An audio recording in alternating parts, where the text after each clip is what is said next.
Okay, are we on? All right, our microphone is on. Hello? Testing. Hello, hello, hello. Okay, everyone. Great. Excellent. Fantastic. We are on. Okay. All right, everyone. Thanks for stopping by. As always, I'm Jerrel.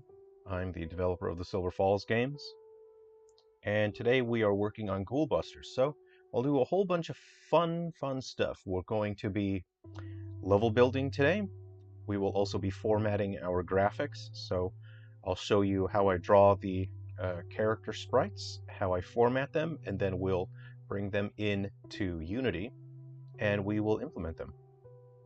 Let's start out with that. That'll be fun. All right. How's everyone doing? I hope everyone is well. Okay.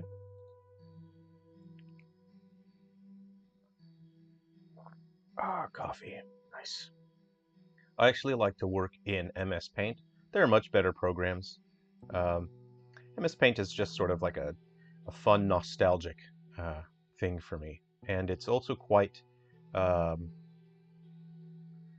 it's quite freeing because MS Paint doesn't really do that much, but it also doesn't hold your hand.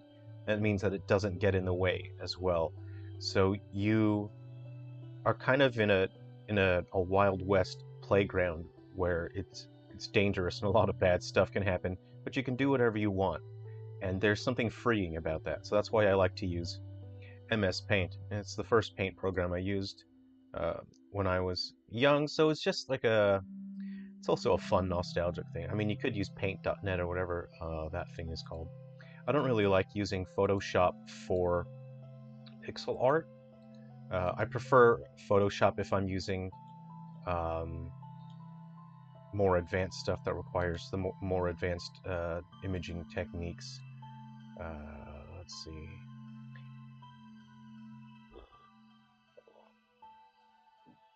And for using the tablet to draw art, I'll use Photoshop, and then depending on what it is, if I'm trying to style match the 80s or 90s for a particular style of hand-drawn art, I really prefer using Clip Studio. Much better brushes in that. Okay. What I want to do is take this guy, I'm going to format him, and then he's going to attach to that. Overall, let me just check how many pixels I'm going to need here. It's looking like, okay, this guy might need 256. Now, if you look at the bottom of the screen, where, oh, you can't see. You see that? Like 180 pixels there. Your texture resolution needs to be a multiple of 8? Is that what it is? Whatever it is. Okay. My webcam's actually super bright, so I'm just going to adjust that. Let's see, take your video here. Very bright. Brightness. Too dark. Probably normal, right? Great. Okay, and in our playlist today, we'll be listening to the White Inside Its Umbra soundtrack. I finished the tracks for Frontier Hunters mode, so we can enjoy vibing out to that stuff. I'll turn it up a little while I do some work here. Hey, Steven. Yeah, I think I got enough sleep. I got some. I'll probably have to, I think, eventually it'll get to a point, I think, later today, after I get some work done, I think I probably will just lie flat on the couch and have a rest in the middle of the day. Yeah. On the dev log, that was, I don't know what time it was, 12:30 maybe? Yeah, so I just really need to get these games into Nintendo. I'm gonna give myself 128 by 256. I can probably fit it within 64, I'm thinking. That'll fit in 64, but I'll show you how it works. Okay, I'll go back to... Now, the reason why I take the pixel art out of Photoshop and then out of Paint and into Photoshop is because MS Paint doesn't have the capability to let you save transparency data. and I require transparency data. So what I want to do is turn off my background layer. I'm actually going to, hold on. Just move this over so I can save. Of course, I don't want to show you my file structure. There's going to be spoilers in that, so I've moved it off screen. Okay.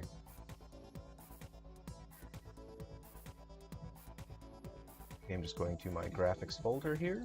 There we go. And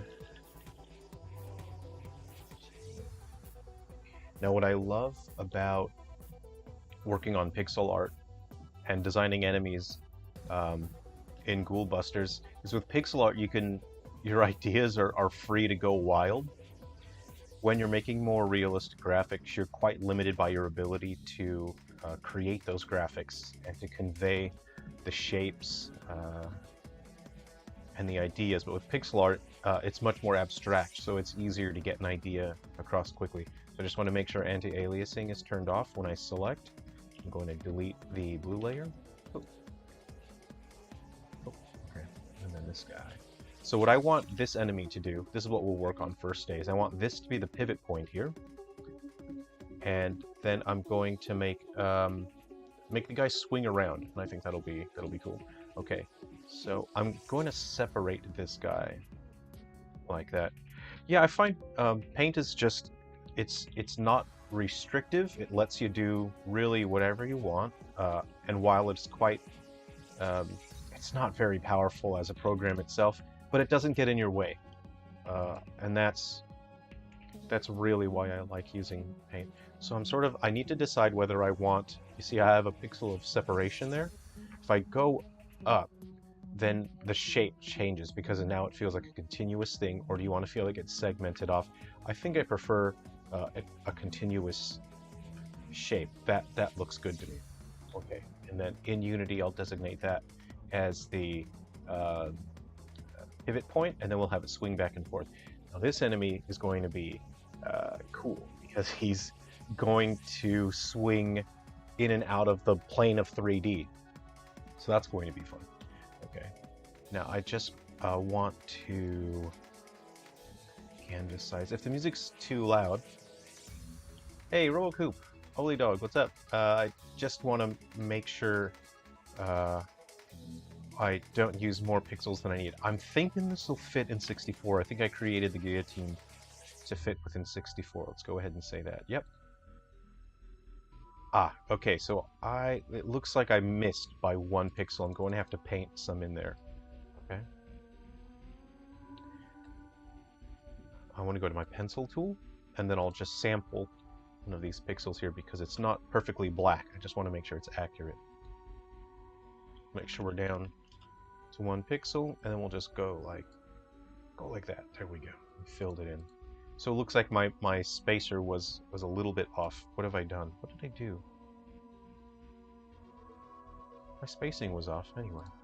Yeah, so after we format that guy, we'll format a couple of other enemies. And I have to make frames of animations for these, but that doesn't take long. So in the footage that I've shown so far, I say footage, I should say video, we've shown this fun little guy, this fun guy, and we've got that guy and that guy.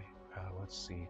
I'm not sure if we've put this guy in yet, so next we'll do this fun little fellow, and then that fun little fella. I think I have an enemy sprite sheet somewhere. Let me track that down.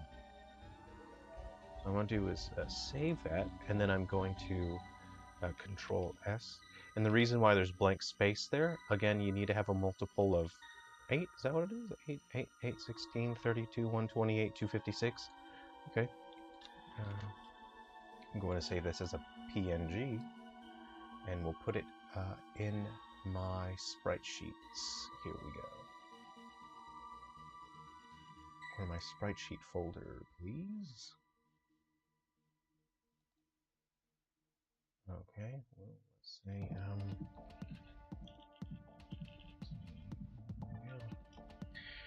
okay, and then we want to make, we want to format this guy. So what's an easy way to get rid of the blue pixels there? Again, I want to make sure anti-aliasing is off. I'll just click one area, and then I will select similar. Now I'll pick all of the same or similar color. I'll hit delete, and now I have transparency on this guy.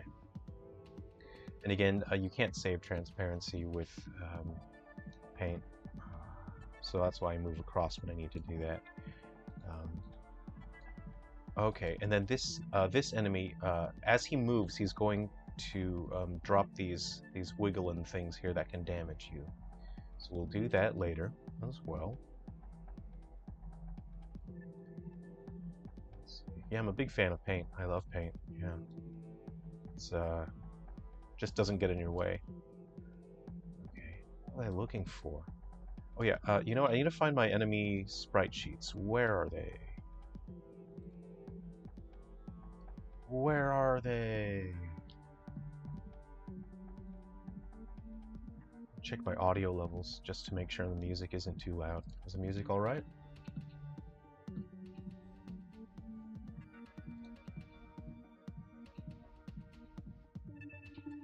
Oh yeah, Vivian, yeah, multiples of 2, yeah. Cruisemation, how's it going? Oh, you found the pink and yellow lasers, excellent. I'll double check to see how many I put in there. I think there's 6? I don't remember how many lasers are in that one, yeah. Something I wanted to do with 3 down stars, and then I also wanted to carry it across to episode Prelude, but I didn't have time. I wanted to make a rave party laser sight, and that was going to be colors that are constantly just shifting across the entire color range, and I thought that would be a cool laser sight. Maybe like after you collected all the available colors for laser sights, then it would unlock the rave party laser, and then maybe I'll be able to do that in the future, but I didn't have time to do that with 3 down stars and episode Prelude, so that was a little bit of a bummer. Okay, Sprite Sheet.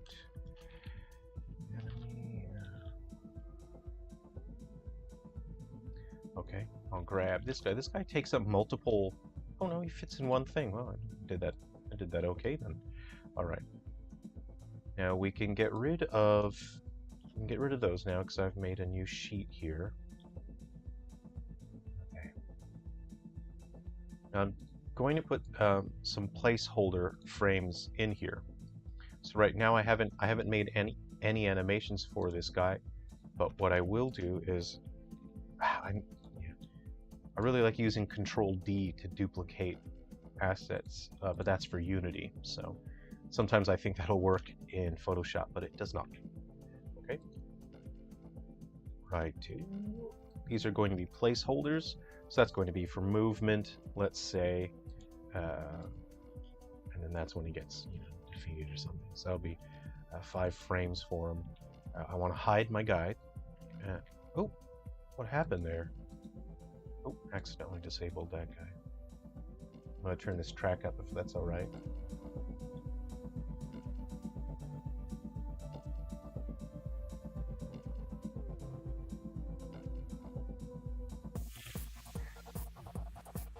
I'll turn it down now.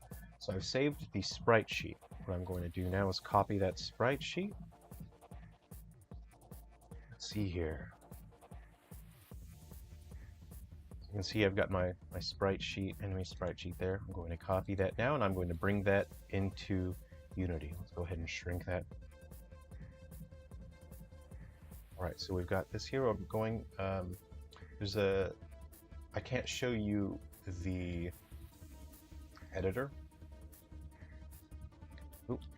So I'm not allowed to show you the main editor, but this is what you're seeing on screen is just a generic. That's what Unity always looks like, so it's not a big deal to show that. Okay, let me see. I just want to track down where my sprite sheets are. Just go to my assets here. Okay, object, character, sprite sheets, and pasting this into Unity. Enemy sprite sheets. Okay. What I'm doing is I'm opened up my folder, I'm pasting it. It's all on a screen that you can't see. Or is it that way? I'm not sure now. All right, we go back into Unity. I'll bring my, let's see here. I'll bring my inspector over. How about that? There we go. There's a nice compromise. I'm going to click on my enemy sprite sheet and I'm going to sprite editor. And you can see I've got my sprites here. I want to slice them. No? Hold on. I have to go to multiple. Let me go to our sprite editor. We hit apply. I want to slice these guys. I don't like to use automatic. I think that's horrible. It's a terrible, terrible idea. I'm sure there are people that use that for its own particular purposes. I'm going to say 32 by 32 slice, and then it will detect if there's empty spaces, and then it won't apply any sprite data to the empty spaces, and it will create sprites out of those. I'm going to apply, and I'll be able to use each of those. Okay, so that's 512 by 64. And then pretty much hopefully all the other enemies will fit into this sheet as well. Right, and what I want to do, if we have a look, you can see they're quite... Okay, I'll do this as an example. All right, let's start with this guy as a base now. So I'm going to Control D to duplicate him. Now we have two enemies here.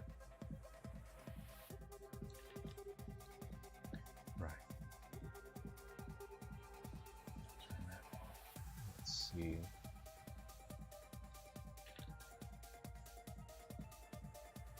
Okay. So I don't want to use that. I'm just going to create. I don't know. I'm just going to placeholder name because I don't want to mess up this enemy here, and I will call it just worms for now, just so I don't mess anything up. And for the sprite, I'm now going to apply the new guy that we got. Okay, you can see you can select your sprite from this list. I'm going to click on this. Now you see what happens is he ends up quite blurry and his colors aren't precise like this guy is. So I'll click on that, I go back, I'll select it, and what I want to do now is on filter mode I go to point and I apply, but you can see the colors are still imprecise for some reason. So what I want to do is go to 16-bit color. And you can see he now has a nice sharp look and the colors are 100% correct now. Okay. So if we click on this guy, okay.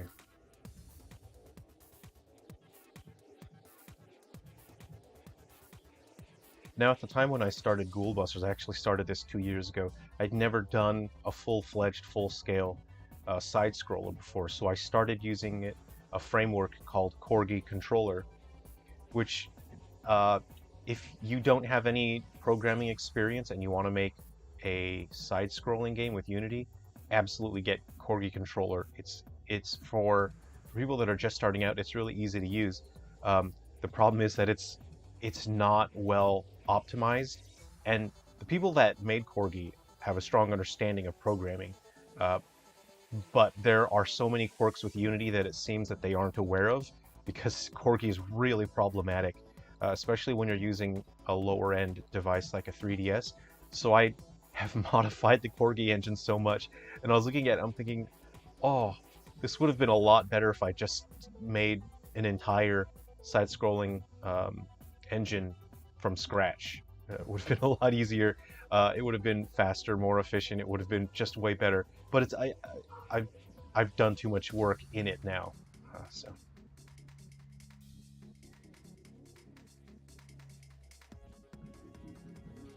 Can you change key combos in Photoshop, or I don't know. I don't know. Emora 77024. How's it going? Thanks for joining the stream. KL TV Network, how could I go about making a game released for Homebrew for the 3DS? Ghouls live behind those trees.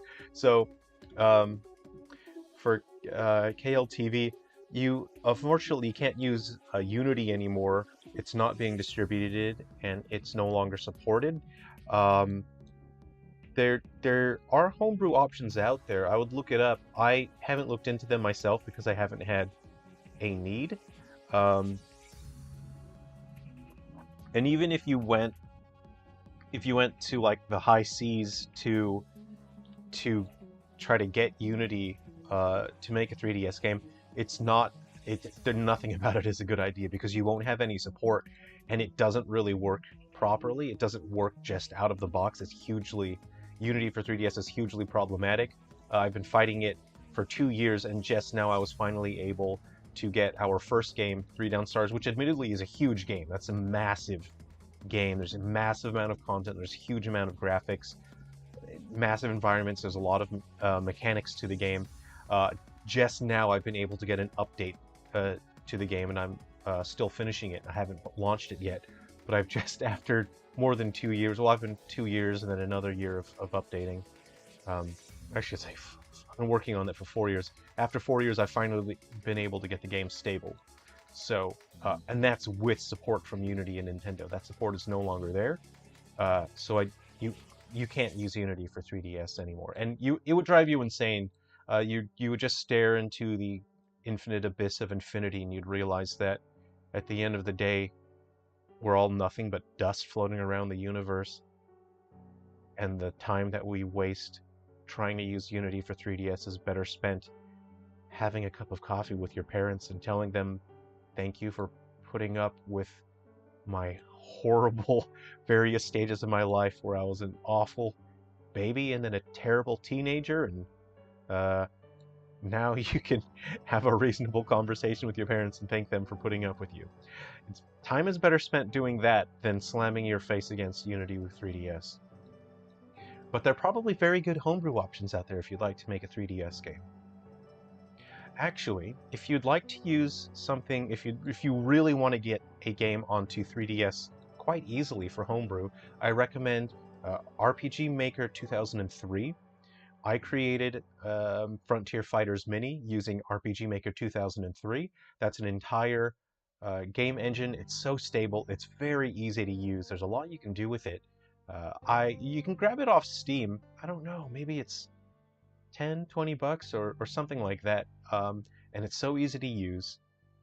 And you can get a homebrew applications for the 3DS that will run an RPG Maker 2003 game. Actually, it'll work with 2000 and 2003, but 2003 is obviously a much better option than 2000. So head to Steam and look for RPG Maker 2003. You can get a game running on the 3DS via homebrew within minutes. So that's a very easy option if you want to make an RPG. You could probably make some other kinds of games using RPG Maker 2003, but it was mostly designed for RPGs.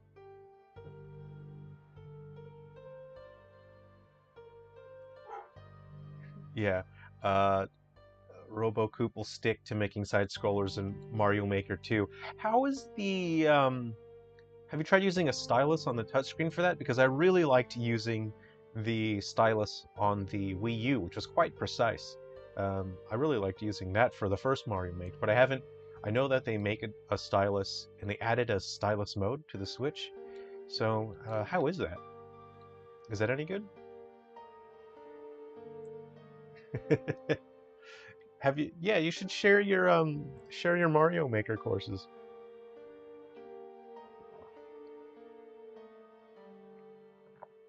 Edison Villamar. This one won't be in Spanish, but maybe in the future we can add more language options. But this is a side scroller, so the language isn't. You don't have to be able to read anything to enjoy the game fully, really.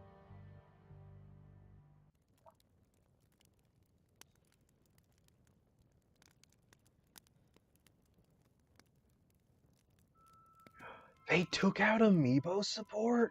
No! Why would they do that? I haven't had time to play Mario Maker 2. No!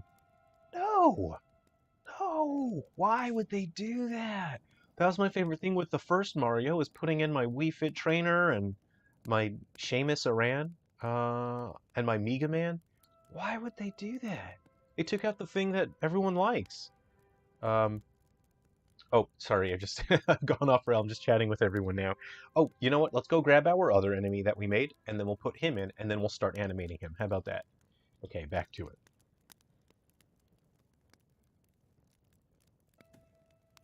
Okay, I'm copying my, I'm calling him Guillotine for now. All right, we'll open that in our Explorer, and then we will Control V. We've got our, oh, okay, he's already in there. Right? Yes? No? Hello? Yeah, here we go. Paste. All right. Go back to Unity. We've pasted our Guillotine enemy in there. Now what I want to do is, okay, this time we'll grab this guy again. We will, actually, let me think here. Oh, right, yeah, okay. Let me think here. So, I want the Guillotine to be unstoppable. So he's actually going to be more of like a one of these things, okay? Let's see here. One of these things? I'm thinking how I want to go about this. Actually, it'd be cool if it went up and down a little bit, okay? We're going to duplicate this guy now. Okay. Find him in the inspector. I'm just going to name this Guillotine. Okay. Now we have the here. So what we will do now is we'll find the Guillotine. Okay, so we have that here, yes. Now we want to make sure that we have our point, and we want 16-bit color to make sure it's totally accurate. Now we'll select this sprite again, and we'll do a total sprite replacement. Here we go. What I like to do is just open this guy, and then I'll just start typing the name of the asset, and then it will come up. That's very useful. I really like that feature. Okay, so you can see it also changed the size of everything. Let me go ahead and, okay, so here's what's up. I want to make sure there's no... Okay, here we go. I'm going to create a child of this, because the thing is, I need it to pivot on point, and I need to tightly control the pivot point. So I've just created a child in the hierarchy. I'll just move it over here, easier to explain. There we go.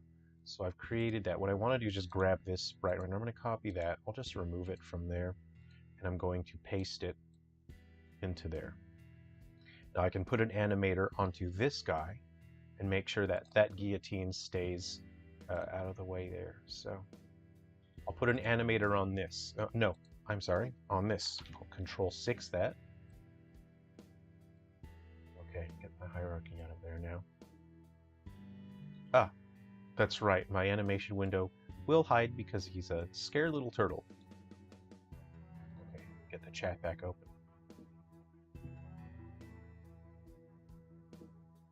Oh, you haven't tried the Switch yet? Okay. Amiibo outfits. Yeah, in Mario Maker 1, the Amiibo outfits were the coolest feature I'd ever seen in any game. That's a bummer. Oh, at least we get... didn't I hear about... Is Link... Is that something in Mario Maker 2? Or did I have a fever dream that Link is in Mario Maker 2?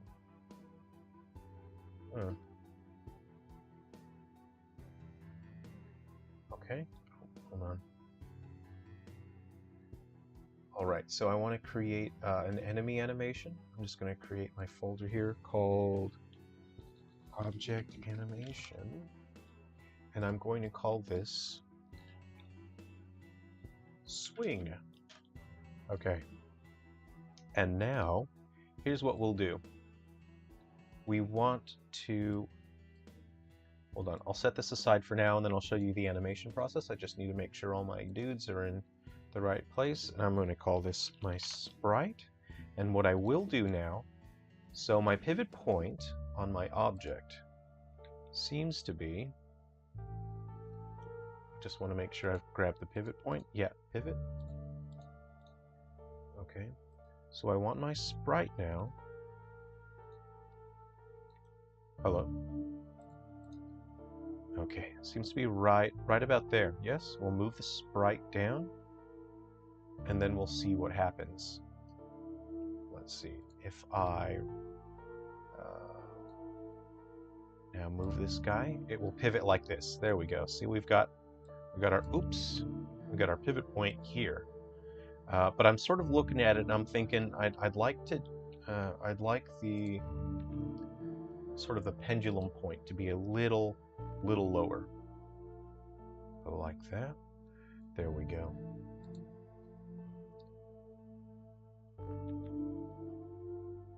Now there's a lot you could do. I mean, you could separate the balloon bit and then have the balloon squash and stretch through different parts of the animation. But at this point, you know, I have a lot of other things to focus on development. And if I had more time, I would like to do details like that. I would have it squash as it gets, have it stretch as it gets to the bottom, and then as you get to the side and the momentum slows down, I'd have it squish a little bit and move back in. But I have 7 games to finish. I wonder if I can still use Hack Cheetah Homebrew, or if I have to use Tiramisu. I only have SD card on my Wii. I don't know. I haven't turned on my Wii in a very long time because I've been using my Wii U to play all my Wii stuff. The HDMI out does look, makes games look nice and clear.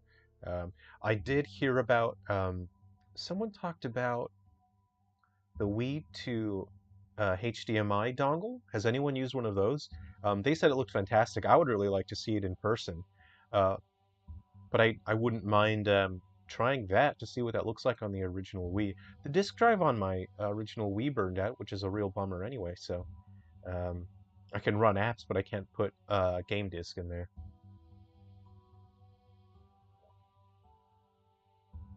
Yeah, I really prefer the amiibo skins. But yeah, it is cool that Mario Maker 2 has a lot of course options.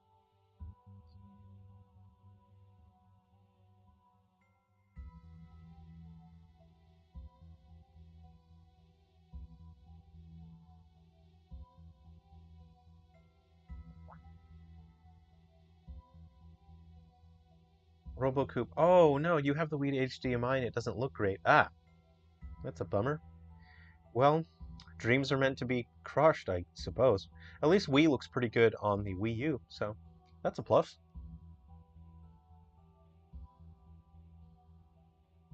Use YPBR cables and RetroTink 5X for HDMI out. It upscales very well.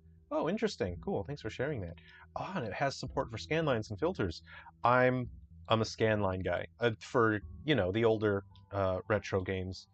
You know, the 90s consoles. I'm not sure if I want. Well, if you were using the Wii to emulate games, yeah, I'd be turning those scan lines on. Absolutely. Okay, so I'm going to create an animation now. This is going to be swing. I'll click that, and what I will do is property, transform, rotation. And now we'll start here. Okay, and I have that's too much. I'm gonna dial that down. Okay, let's make that a nice 35. Okay, so we'll move on to the end frame, and that should be the same thing. Okay, so the middle point would be positive 35. Now I'll show you why this is boring. Let's have a look at the animation. That's not very good, is it? Okay. So what we want to do is we want the curve to slow as it approaches this here. I'm sure there's a scientific term for that point. I don't know what it is because I'm not a scientist. And what I wanted to do is accelerate as it approaches the middle. What I would actually like to do as well is add an impact there. So what I might do is put a particle generator, which I will do, that activates when it's awoken, and then it will enable that particle generator, and then it will play it will play some particles. Okay. So what we will do is we are still in recording mode. So I'm just going to move it a little bit. Okay, yeah, sure. Okay, well, we'll put that at 0. And then again, this one should be 0 as well.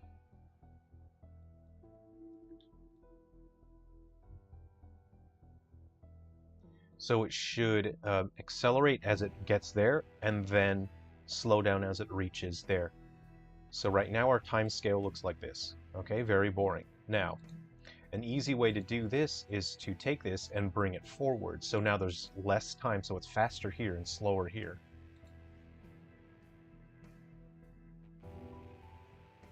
Okay. And then let's repeat the process here, and let's see how it looks.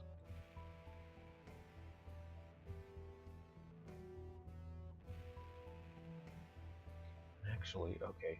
And I will actually slow it down in the animation player itself.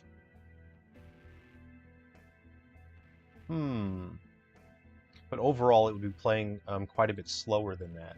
Let's go ahead and let's see. You know what? Just because we're animating here, I mean, this is not the right way to do this. Okay, my dogs seem to be barking. I hope it's not a ghost or anything. This is the wrong way to do this. This is not the right way to do this. Very. Okay. I'm just manually dragging these. Ideally, you would just to adjust the speed in the Animator controller. So now I have a better understanding of what's going on here. Let's see.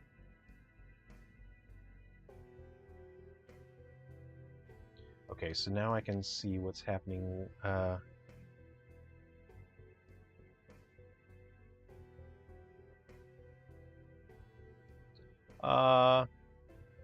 You know, I think I want this. I want it to be a little bit faster when it's swinging down. I will put that there, just a little bit. Okay, and then I can adjust. It's not very smooth, is it? I think I'm going to put it back. Okay, we can adjust the overall speed, and what we can do now. So I'll show you in the hierarchy what's going to happen here. So the animator is part of this object here. Okay, so that means that I can put this guy, I can move him, rotate him wherever I want, and it'll still work. But what we will do now is we're going to do, what? The third dimension? Okay, let's run the animator. This track is actually very loud. I'm going to lower it. Okay, now if you run the animator, now it doesn't, oh, it's in 2D mode. Hold on. There we go. There we go. So it looks like it kind of, oh. I know why I wanted to separate those, because I wanted this one, I wanted the balloon forward facing. So I will have to separate that. I'll go do that now. Okay. Yes, the game is in 3D. Absolutely. It has a very strong 3D effect. So this is the enemy where you really have to be careful with that, because he'll get you with this slice in bits.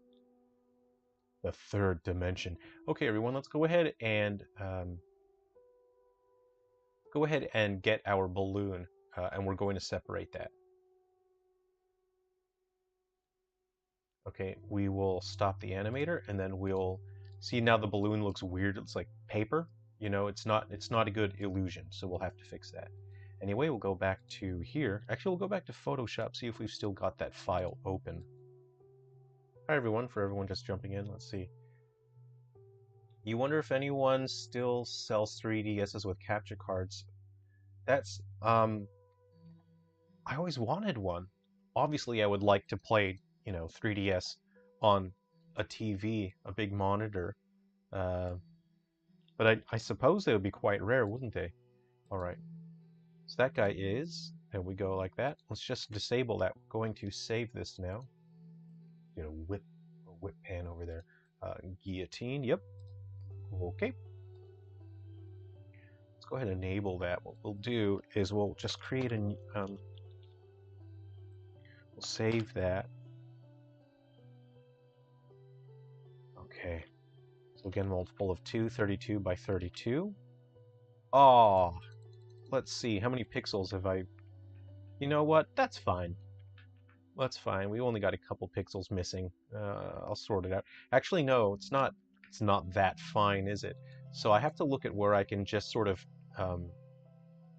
I can lose a couple pixels and it won't really affect the overall shape. I'm going to do that. There we go. That's not a big deal. Okay, now we fit the whole thing, because I really actually need the pixels at the bottom to line up. What I'm going to do is put that into my sprite sheet here. There we go. We'll put him in there. He can live in that sheet with this guy. Okay, I'm going to save that, and I'm going to export it. Let's see here. Sprite sheet, enemy 1. Yep, we're going to replace that. And we'll go back. We're going to copy it from our resources folder now. We got our sprite sheet and our guillotine. So I'll show you what happens now. My guillotine no longer has the balloon up top. I've separated that. I knew I had them. I knew I drew the pixel art separately for a reason. I just forgot what the reason was. I'm going to paste it back into our Unity assets, and then we return to Unity.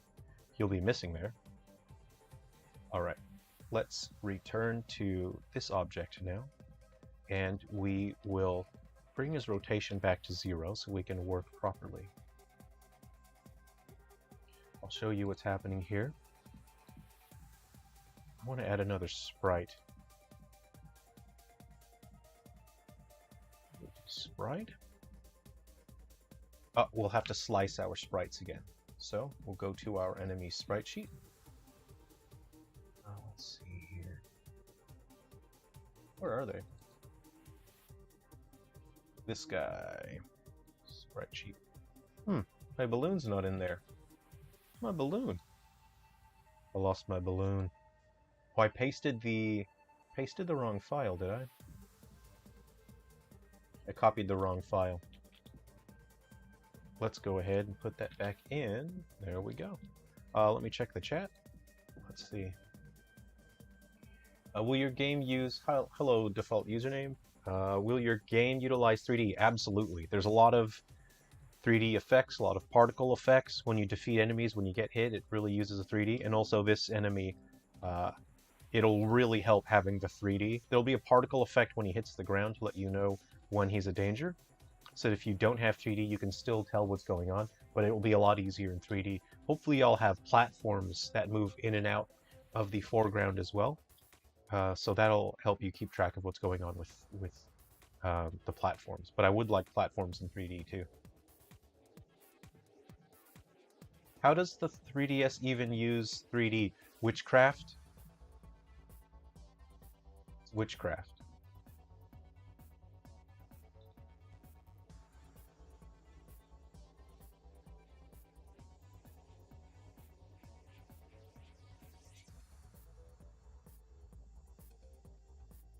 Yeah, I'm pretty sure it's magic.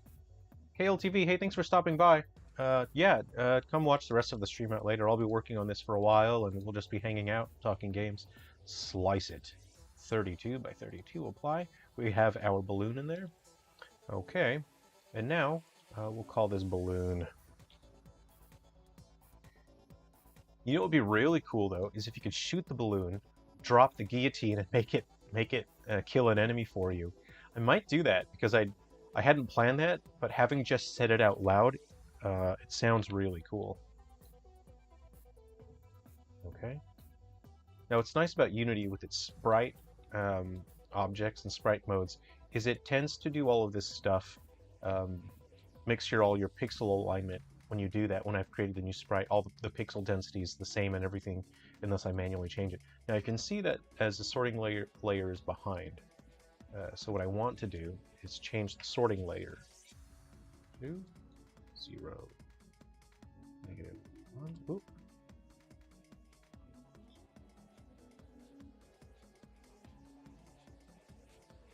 What is this guy's sorting layer, order layer? So what's going on here? Does it? Oh, you know what? I'm probably, huh?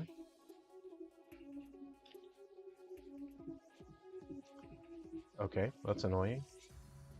Well, I'll just come back to it later.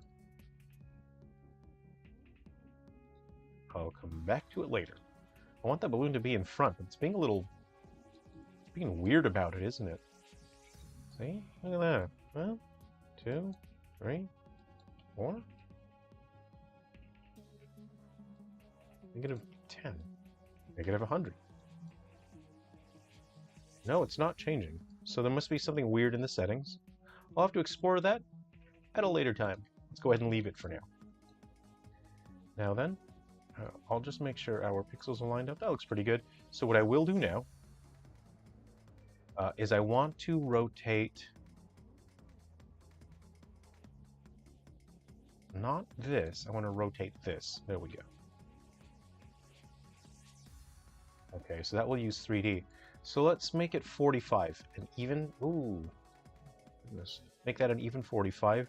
What we'll do to even that out now is we'll go to our balloon, we'll counteract the 45.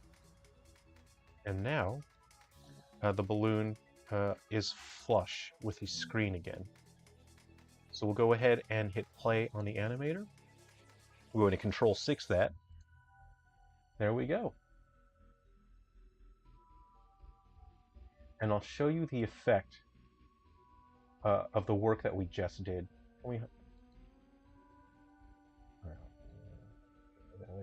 I'll show you the effect of our balloon. So if we didn't do that, here's what it would look like. Well, the effect would be stronger. Actually, no, I don't.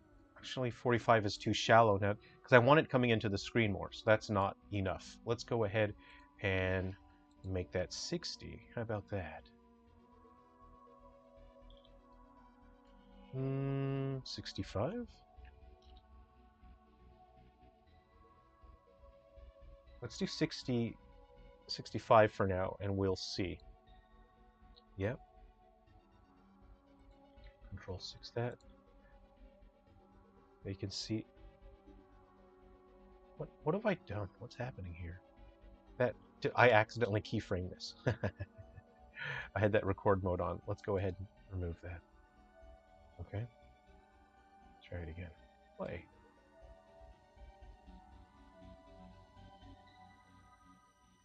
Okay. Hold on. Turn recording mode off. Balloon. We want -65. There we go. So it's totally flat. Now, if I didn't do that, the balloon would look like that, and it would look very flat. I could actually even put a 3D model in there, but I'm trying to reserve that only for these particular trees. There's a very specific reason for that. Okay. Okay. So now our balloon is flat, and what we want to do now is enable and disable the hitbox, so that the hitbox is only activated when it's in the same plane as the player. What we want to do now is offset the hitbox. That is our 2D hitbox. So if the player touches that, it's a little big. Let's try 1.5. Let's make it very precise so players can have really close scrapes with it. It'll be quite exciting. What we'll do now is return to our animator. And what I want to do is turn on recording mode. So we want that to be disabled. I'm going to move this a little bit. Okay. And so I know that this is my impact frame here. This is when it should be able to hit the player. I'm going to enable the collider box so you can see it's not active until just there. Now, I want it to be active for a couple frames. We want to disable and enable it again, and then that'll add another keyframe. Let's go ahead and zoom in on this so I can see the frames that it's active. Okay. Disable that there.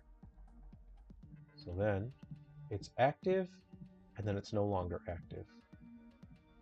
So I might bring that in like that. Should be active for a little bit longer. How about let's let's use these markers here. How about that? So we can see that it's no longer active. So when it's no longer active, I just want to have a look. That's fine. I think that's okay. Okay. It's flesh balloon. You know, the strongest, yummiest, ooey gooeyest kind of balloon there is. Flesh. Shovel Knight is a gorgeous game. Oh man, they really did an incredible job with that. A friend of mine came around one time. I'd never even seen the game, and he just played the soundtrack and said, "Man, this is really cool." And shoot, you know, that's music you can listen to, really. I'm just going to copy these keyframes. I'm going to, let's see, where's the next impact frame here? I'll just paste it. So now we'll hit play, then we'll see what happens. Here you go. You can see that the frames are active just there and there. Should we test it? Let's test it. Actually, I like this track that's playing. I'm going to turn it up a little. How about that?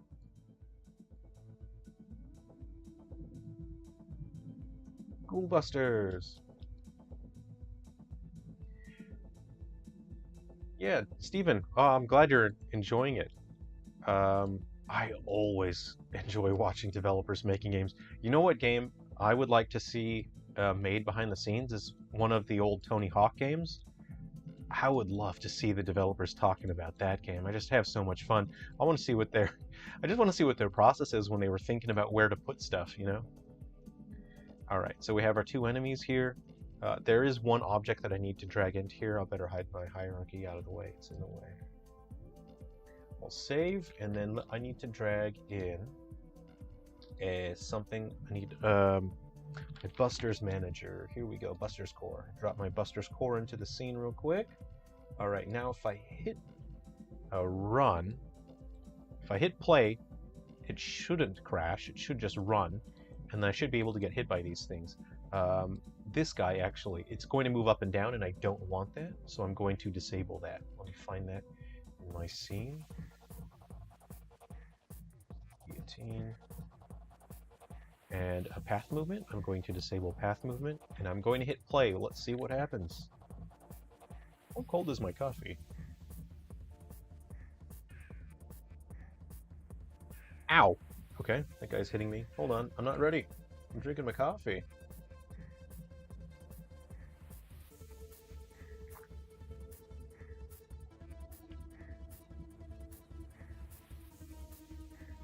I'm going to disable that, put on my PC controls. Okay, and okay, so can I play now? Oh, it worked! How cool is that? Hold on, my gizmos are in the way. Let me just shrink them right down. Alright. Alright, everyone, look, it's working. Ow! Ow, I died. Ow! Okay, I'm gonna kill hole here. Hold on, let's grab our game screen. Ow, I'm getting killed. Ow. So this is what it'll look like on the Game Boy. I mean, on the 3DS, the Nintendo Game Boy 3D. Ow. Am I not getting my health back, or is this thing... Oh, this thing's an insta-kill. Yikes. Ow. I'm an idiot. I wanted the vine that it's dangling from. I need that rotated facing the player as well, because it disappears, you see? So only the guillotine is supposed to be rotated. I'll go fix that. All right. Ow. Ow. So this thing, you really need to avoid it. You don't take damage, you get insta-killed. Like a real guillotine. Ah, that's realism for you. Okay, see, this guy has an animator that's defined to be the same as that face, so that's why he doesn't have his other graphics that we just made. Oh, ow, ow. Ow. Ow. Ow. Ow. Ow.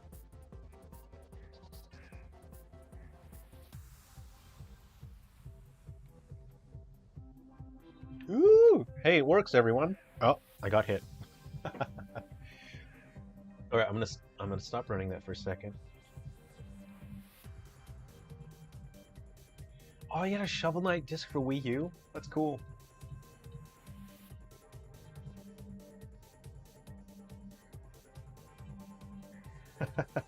I'm glad you're looking forward to Ghoul Busters. I'll show you the bottom screen. Okay, so I mentioned the 3D trees, why it's so important. So this is the bottom screen of the game. There's going to be a bunch of stuff on the bottom screen. There's going to be items that you can throw up to the top to help. Like you can throw rocks. You can pick up items. You'll pick up items throughout. You know how in Super Ghosts and Goblins or Ghost and Ghouls, you get like special weapons and you can throw them. In Ghoul Busters, your special weapons will go to the character that's in the treehouse, and you touch and slide on the touch screen like this, and then that'll throw objects up onto the top screen. Now the reason these oh look, the game will work perfectly fine on old 2DS. The reason why I have these 3D trees here is because it helps to build visual cohesion with the top screen and bottom screen. With the bottom screen, you're meant to be in a treehouse looking down at an angle, and with pixel art, that's going to be extremely difficult to communicate. It's time consuming to try and build that illusion. So with these 3D trees, they help me bridge that gap with visual cohesion, because you visually will recognize these trees on the top screen, then you'll recognize the trees on the bottom screen, and you will naturally understand, oh, the trees are at an angle, I must be looking down at a particular scene. So that's why I have these 3D trees here, is visual cohesion, so the player can understand what they're looking at. See how when you... Okay, my window's go. Come back, please. We'll just link these guys. Link them up. Put them together and link them up. Yeah, so visually it's coherent, and it explains itself visually. So you have trees that you're looking at front on, and then trees that are top down. That's why some of the trees are 3D. I try not to have too many, just enough so that it gives the scene some visual depth. Let's do a little bit of scene building. Actually, well, that part's boring. I'll fix the dangling, hanging dangler. I'll fix it later. That's boring.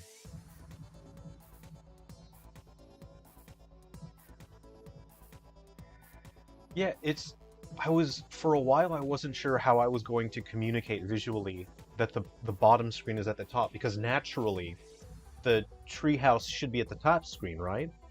Because it's higher up. And in a 2D space that just makes sense. But the top screen isn't a touch screen. That's where there were challenges there. I'm just going to save this guy's prefab. I like my guillotine enemy, so I'm going to save him.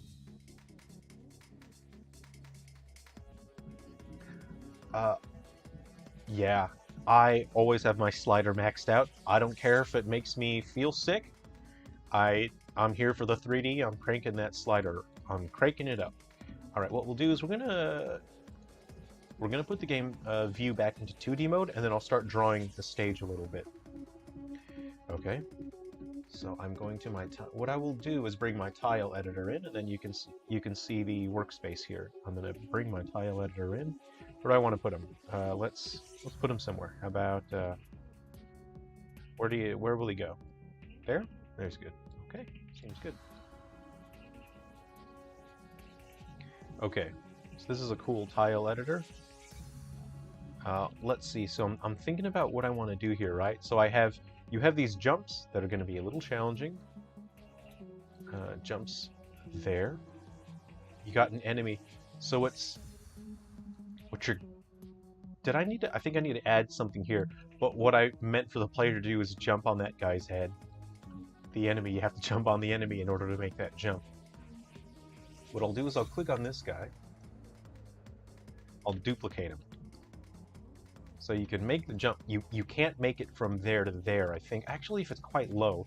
So what I will do, I'm just going to raise that. So you can comfortably make that. I really don't think I'll have to test it. I'm pretty sure you can't make it from there to there. Maybe you can. Maybe you can. But ideally, you would have to jump on that enemy's head and then grab the log to comfortably make it. Okay, we'll see. We will see. And this is why I wanted to make a simpler platformer game that doesn't have mobility options like air dashing, double jumping. I personally love that kind of stuff, but you have to make a certain kind of game in order to take all that stuff into account. I'm just going to delete some of these. So what I did was I duplicated a previous stage, just so all the important data that I need is there. Okay. Let's see, what can we do here? Oh, no, I don't want to edit collision data. I want to... I didn't mess anything up, did I? No, okay. Hold on, I need to select this layer. Make sure I've selected that layer, and I'll paint it. We'll paint it up. Let's see here, like that. Cool.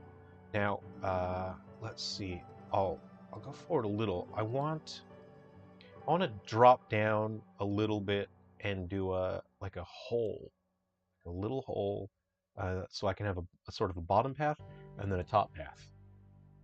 Let's see what we can do about that.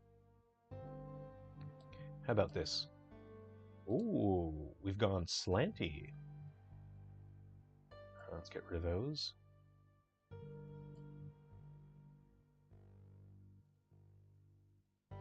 Oh, hold on. There's something back there. This guy. I'm just gonna move this. I might use it later. See, it would take too many. It would be inconvenient, very inconvenient to get this long slanted piece. So this is just a standalone sprite. This long ramp. It would be very inconvenient, and it would take up a lot of space. If I were making this game on a different platform like the Switch, I would just make a much bigger tile sheet. But on the 3DS, there are tight limitations on the resolution of your textures, and I know that the bigger your texture is, it's going to cause memory problems. So I just made this a standalone sprite, so I don't have to have a giant sheet for it.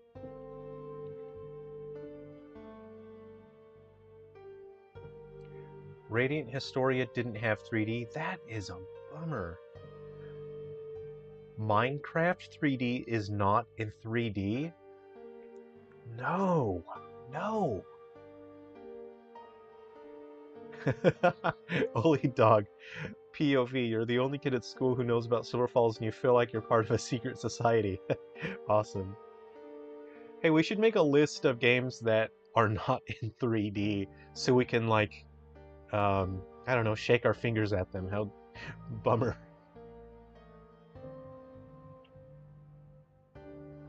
Radiant Historia is gorgeous. That's a gorgeous game. I might make a coffee in a little bit, actually. Okay, let's get back to painting our guy. So what let's see. I'll have this be like a sort of a combat-focused area. I'll put a bunch of enemies in here. A couple different options that you can do for fighting enemies. Let's do that. Now I said I wanted a top path, right? Did I have a ladder that I could? Yeah. Okay. So I have a ladder there that I could dupe. So I'll give the player two options to traverse this area. Again, I'm just going to grab this guy and move him so I can use it later. I don't really want to get rid of it yet. So I'm editing this, and I'm kind of thinking... Okay, here's what I'm thinking, right? We'll go up from here. Like, this is a horrible, sloppy way to do things. You usually want to start with a clean slate, but I'm working quite sloppy because I have very little time to make these games. So I'm just sort of, I'm working like way faster than you should be. You should generally take your time and be a bit more careful with things. But yeah, like I said, I don't have a lot of time to make these games, so I'm just, I'm going real fast.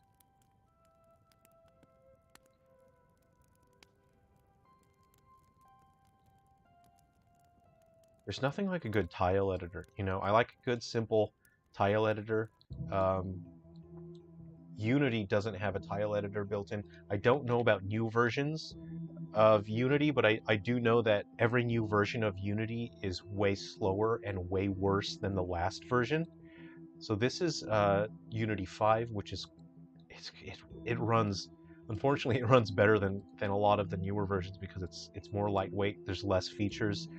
Unity has a habit of adding a whole bunch of new features without fixing all the stuff that's broken, and it just gets slower and worse. So that's my problem with Unity. I'm not real happy with how they run Unity as a business. I've tried using Unity 2020 and it's unusable. It's packed with a bunch of useless features. None of those features are anything that actually help, and they make the engine way worse. So, unfortunately, that's not great.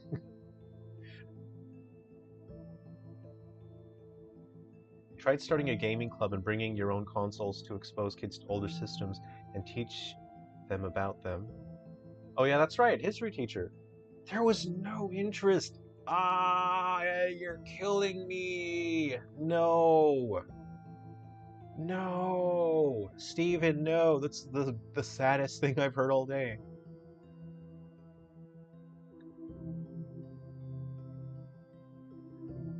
Oh, wow, Nikki, that's really cool. Folks in the homebrew scene have started using the pixels normally dedicated to the 3D effect to create a 2D game that's twice the standard 3DS resolution. That is extremely cool. I would like to see that. Silver Falls is not a real place in real life. It's made up, but it's based on a lot of my life experiences. As anything that you create, um, whether you intend it to or not, it will be based on your life experiences to some extent. Um, and it's just for me, it's based on my years of road tripping through America, just going for long drives and finding small towns out in the mountains in the middle of nowhere. And there are a number of small towns in the States that I love going back to. You know, you sort of hang out at a bar with strangers until like 2 or 3 in the morning, and then they just start treating you like family, and then you hang out. You can come back months or years later, and you know they recognize you, and they'll say, "Oh, finally you're back. You know, let's go to the golf course and get something to eat." You know, so it's Silver Falls is based on my life experiences to that extent of just road tripping and adventuring and finding just a welcoming town, um, and just cool, interesting people.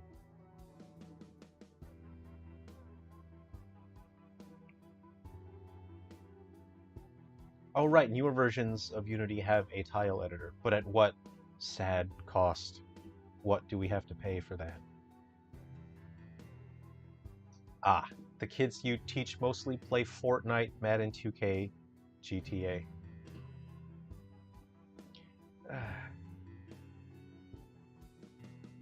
There's a tablet that uses light field 3D, and it's really good 3D. Whoa, what is... I'm gonna look that up. That sounds very cool. They have an SDK to develop Android games in 3D. I would like to see that. That sounds very cool. I love 3D, obviously. I've never played Fortnite. I've played Fortnite with my nephews. One time I was visiting a family. My nephews wanted to play Fortnite, and I was a liability. I think I made us lose over and over again. Is probably what happened. All right, here we go. I'm gonna move those platforms there. How about this? We'll put that up there. So, okay, I'm thinking about it. I'm thinking about it. No, because then you'd be able to skip this whole section. I'm gonna save that for later. Okay, let's go ahead and grab these guys. Are these all? Is there one thing? Okay, cool. Well, let's put this up like that, so you can skip the bottom if you want to. Yeah, there's some Sonic philosophy right there. Sonic the Hedgehog philosophy. Jump up, skip the bottom. I'll keep these tokens, actually, or these bottle caps. I'm going to move these up so people can use the bottle caps if they want. Ah, but how about this? Jelly bean. Jelly bean at the bottom. If you skip the bottom, you don't get the jelly bean, which is health, like it is in real life. Save that. Okay, so what I want to do is, so this will be what I think is important with games is to troll the player. So they get here and they think, great, I'm free. No, there's one of these guys here. He's waiting for you. Okay. We'll put a balloon there. This guy will be shooting things. So this is going to be a combat area. This guy, actually. How about we'll do one of these? Let's do this. Oh, you know what? put this guy here. This area is going to be like a brutal gauntlet. And then this guy, the guy that we just made, we all made him together. We shared the experience. Check this out. Yeah, we'll put him here. Put her there. The player could just jump over that. What I might want to do is maybe put a hitbox. Oh no. Yeah, no. Yeah, no. Oh, because there's thorns on there. That should have a hitbox as well. Let's go ahead and fix that now, why don't we?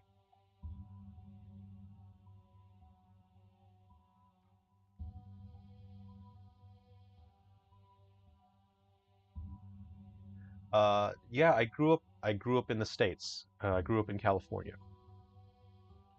And then I moved to Australia for adventure and career. Where are my hitbox? I want to get a second hitbox added to this guy. Circle 2D. What I will do...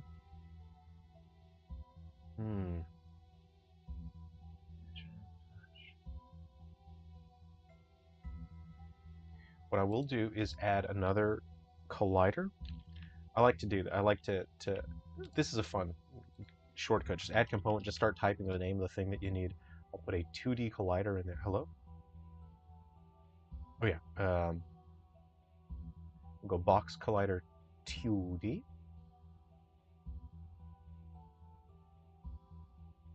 Okay. And I won't be able to use the inspector tools to move them around because that will move our object. Let's go ahead and just edit like that. Yep.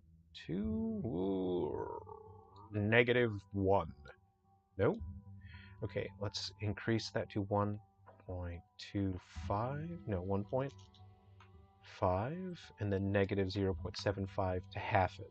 There we go. How about that? So that way, if he touches the balloon, let's move him up just a little bit. Yeah? 7.6? Okay, you can see it's too much there. Negative 6.5, negative 6.8. Okay, that looks good, because that's why I put thorns there to justify the player not being able to touch that. What we want to do now is open our animator again. We will go to record, and then we'll go to the frames that activate our hitboxes.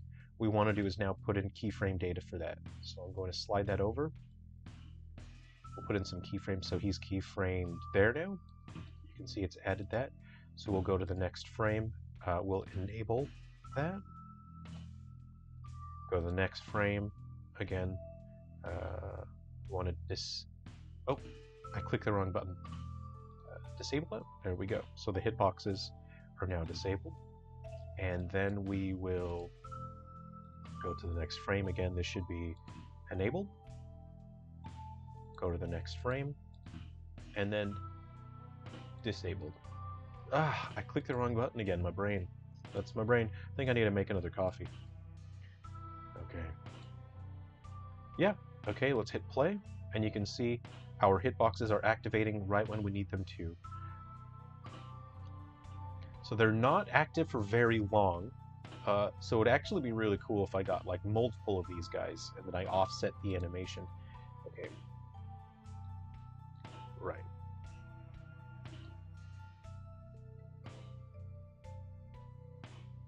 Okay, I better catch up.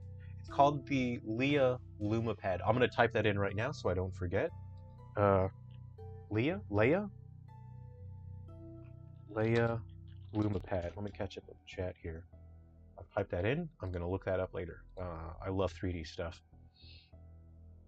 Okay, it's weird how Super Mario 64 DS only has 8 direction controls. You would think they would still implement full directions like on the N64, but no, didn't someone find out that if you... Super Mario 64 DS, did they put that on Wii U and then it has full analog control?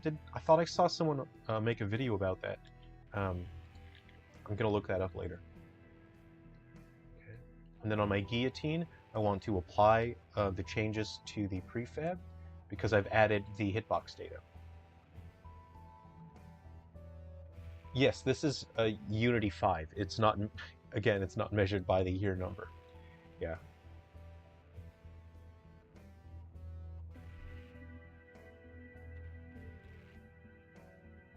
Oh man, I'd love to put a game on a 3D tablet. That would be awesome.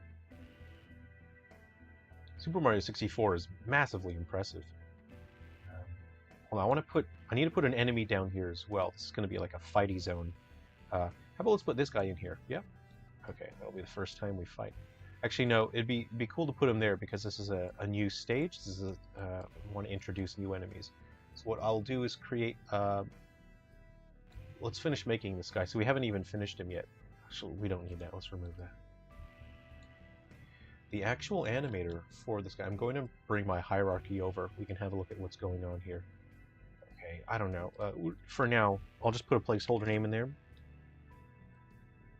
Sprite. Bring the hierarchy. Can I please put this down here? Can I? Fine. Whatever you want, Unity. You can put them there if you want. Alright. I'm pressing it. No, please go away. Alright, we got our sprite there and our animator. What we want to do is bring up our animation, our animator window just right now so that it doesn't replace the sprite. So what we want to do is go here. Okay, we want to duplicate these animations and we're just going to create these. Let's see. I'm a Luigi fan.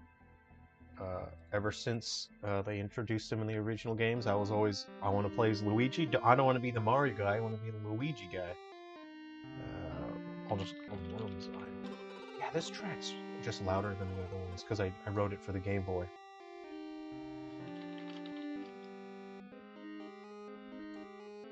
Alright, we're going to drop in our animations here. Worms. Idle. Worms. Walk. Okay, now what we want to do is actually edit this animation. Control 6. We want to edit these animations now. Idle. Want to record. And we'll just select it from this list. See, this is why I wanted to put placeholder animations in here. So let's just put that there. This is idle. Next keyframe. And then we'll pick that again, right? So let's say we want the walking animation, yeah? So we want to select walk there. We'll record, but now I'll do this. Okay, we will put this in there. And for the last frame, let's see, let's go like that, right? And then in the middle, what do we got? Well, 1, okay. How about this, yeah?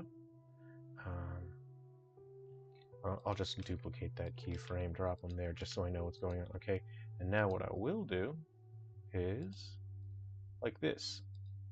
So I haven't animated it yet, I just put placeholder frames in there, but that way I can program the animations now, and then later on I can add in the pixel art.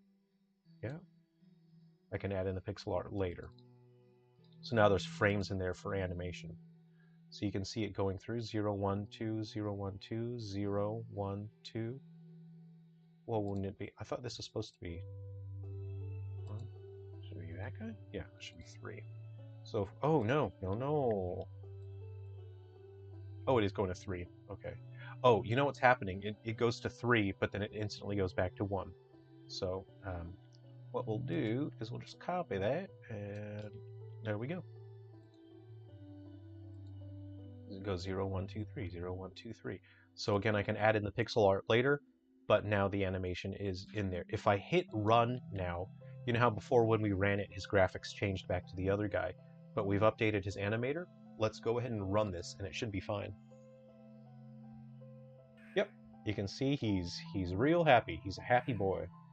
So he is moving the same speed as the balloon for the most part, which isn't like, you want all of your enemies to be different. You want there to be a reason for your enemies to exist. If they're all going to have the same behavior, there's no point in having different enemies. So what I'll do is this guy is going to be slower and stronger. Let's go ahead and find our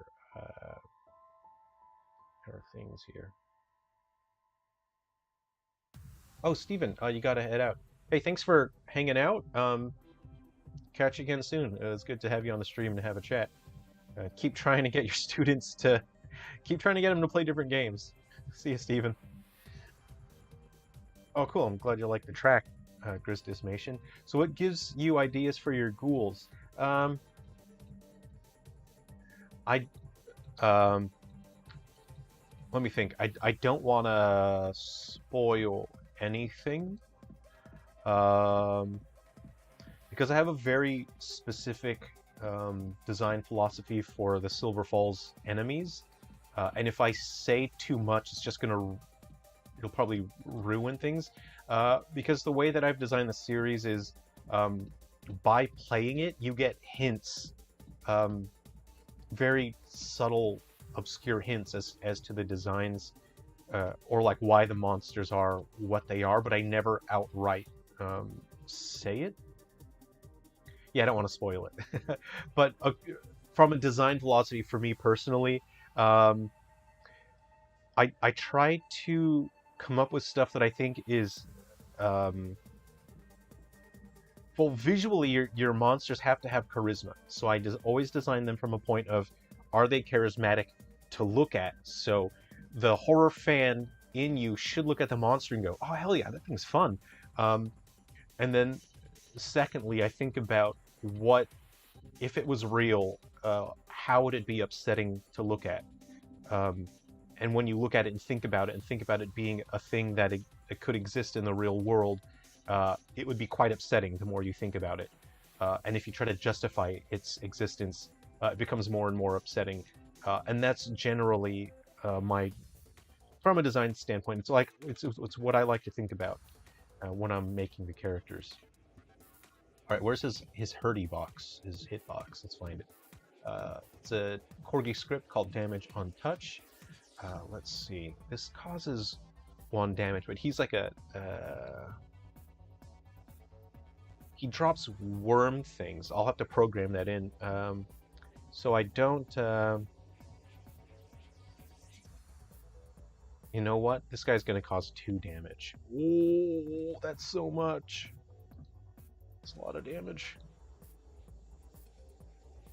And then he'll drop the worms as well. So this is like the tough enemy. You don't want to tangle with this guy. He's not good. This is not a good friend. All right, we're going to create a prefab for this guy now so we don't mess up our previous guy.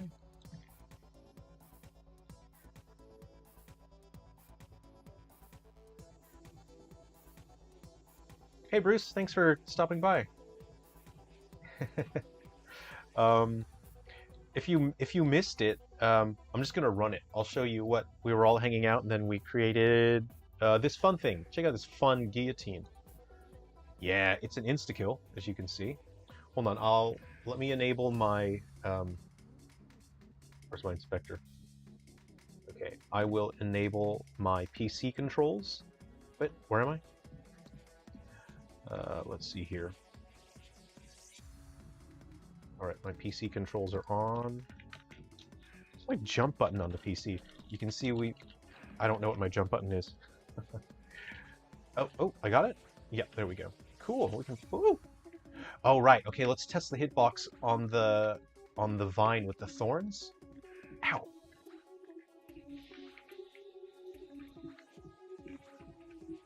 Huh. Or am I just... Oh, it's not active for very long, so it's easy to get through it. Okay, so I'll change the active frames on that. See, I hit it that time, so it's not active for long enough. That's why it's good to test. Got it hit just then. So this is what we made earlier. This looks... It's going to be in 3D, so it's going to be neat. It's going to pop out, you know, like a 3D movie where someone's like, whoa, can you believe how 3D this is? I mean, that's what movies do anyway, you know. So this is that. Okay. Ow. Ow. Let's go find the other enemy. Let's not get killed by the guillotine anymore. Let's go jump through this. Oop. Oh, this is... What's my shoot button on the computer? How do I shoot this guy? Oh, what button was that? Shoot this guy. Oop. What's my jump button? pretty cool with the soundtrack. You know what? I'm gonna go for it. Where am I landing? Oh, come on! Oh no, come on! No! Dang. That log didn't go low enough. Okay. Yeah. Anyway, that's what we're working on. I'm just gonna I'm gonna dupe this enemy so we can make sure that he is doing 2 damage to us. So let's Control D this guy. And actually, I want to change that slope. So what's happening is he is walking up out of the slope, but then he is not walking back down the slope. I'm just going to check sideways movement. Actually, no, I should be able to...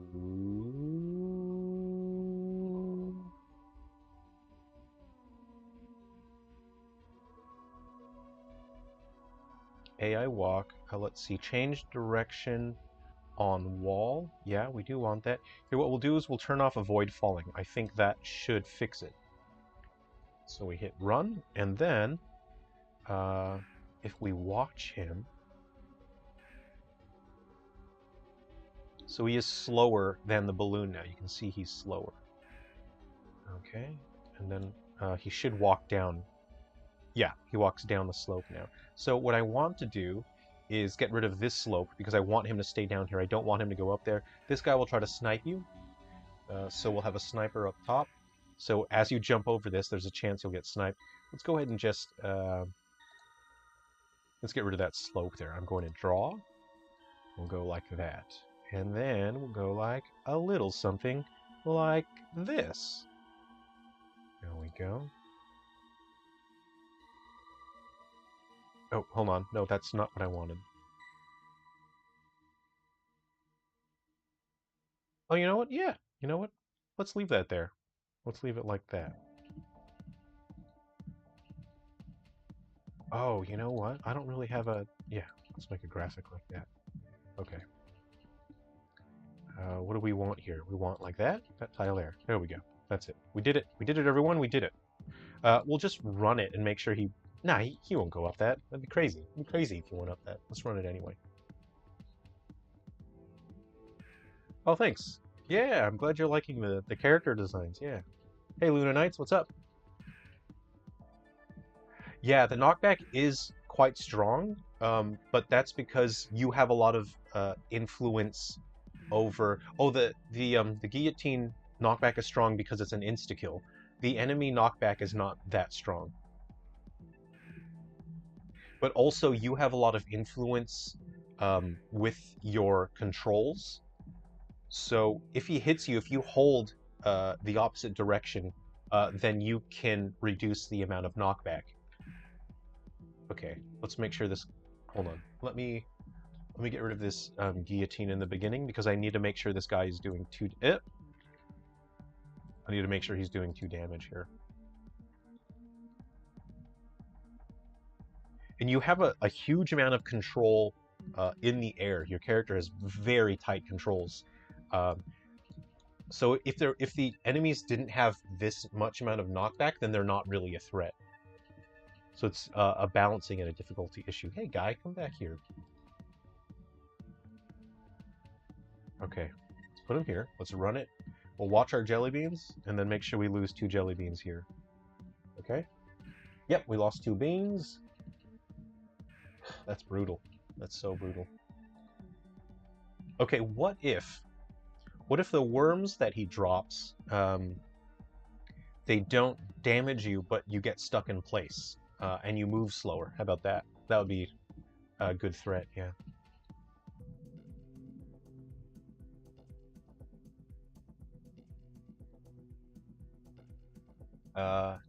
First, last, do you also design so that each world level in the game to have different mechanic to finish the levels? I think it would be cool.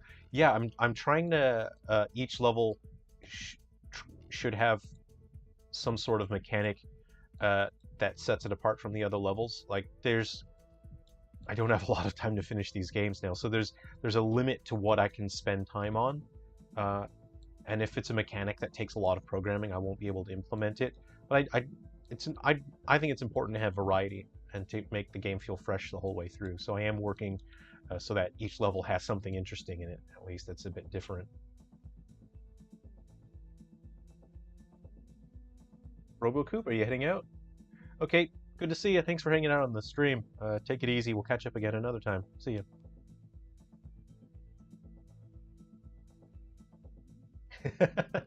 On 2023, what's going to happen for Valentine's 2023 is we have a peripheral, and then the peripheral is like a silicone thing, and then there's actuators on the inside, and it's going to change the shape of the lips based on the Silver Falls character.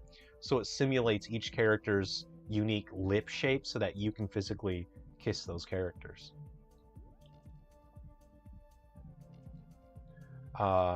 Yeah, you know, we hired the world's leading kissing experts to make sure that the kissing was believable.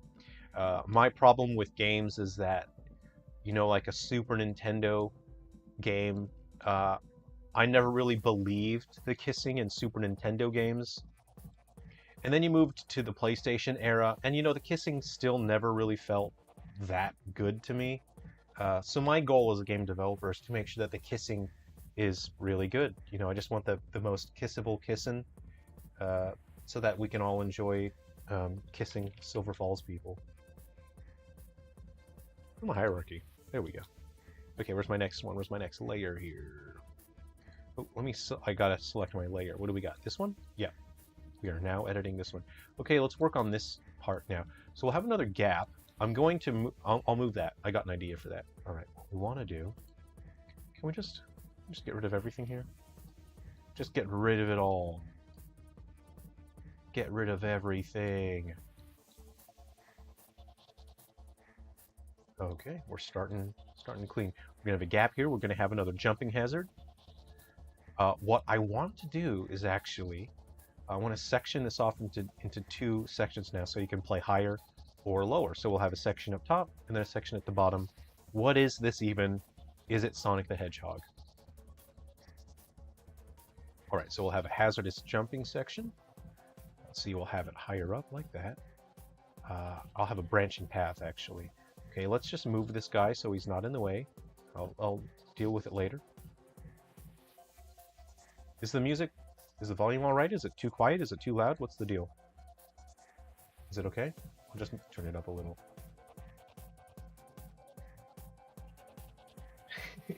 Will the lips taste of moose steak essence, or will they be minty fresh? Look, I haven't heard back from the scent scientists, you know, like the odor scientists.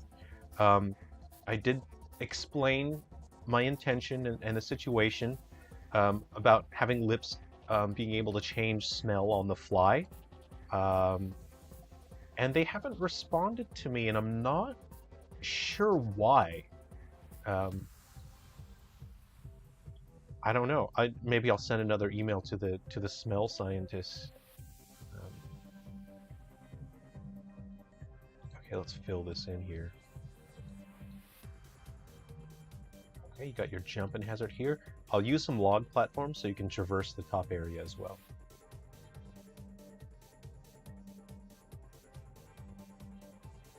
Some enemies could avoid your attack, so you could attack them in a different way this time. Yeah, that's a good idea, you know.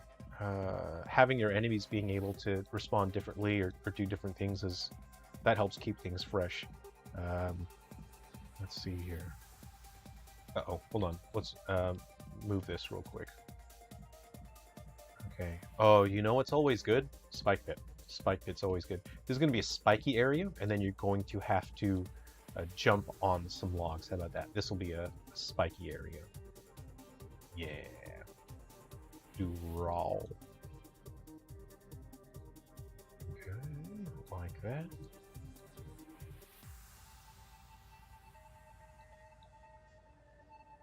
Let's go up and up. Oh, and up. And then... Oh, you know what? I got an idea. Yeah. I've got an idea. I know what to do. I know what I want to do. Go like that. So in order to reach this area, you're going to have to You're gonna have to jump real good. Were there two there? Okay. All right.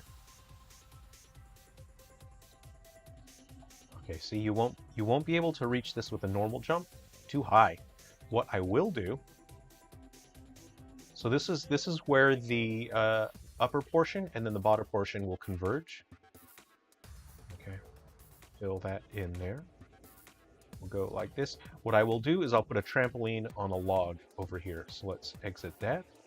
Let's see. So you'll have to jump from this point onto a log. Jump from there onto a log. And then for some reason, there's a trampoline. Now I have a trampoline in the scene already. I'm just going to grab that. Here's my trampo, as we call them in the business. A good trampo.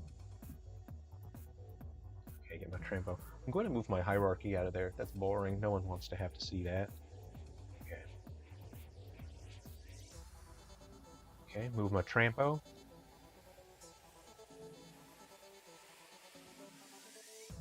There we go.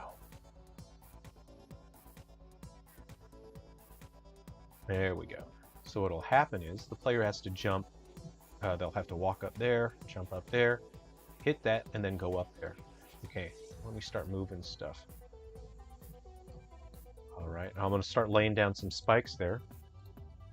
What we will do now is boop, boop, and boop, and then we'll fill in this area here.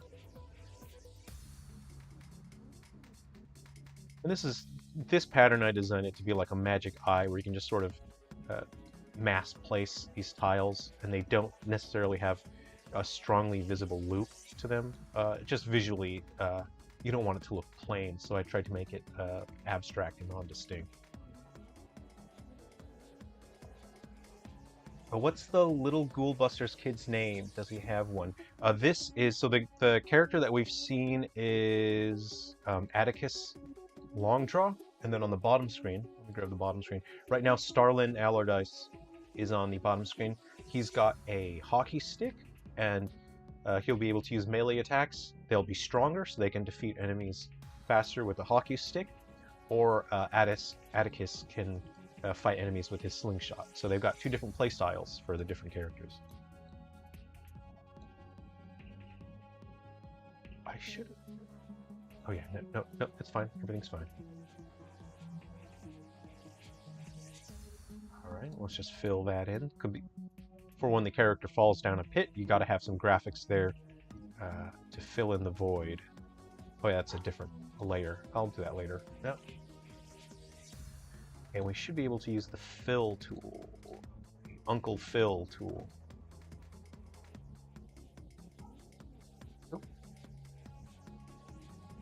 All right, got a paint bucket?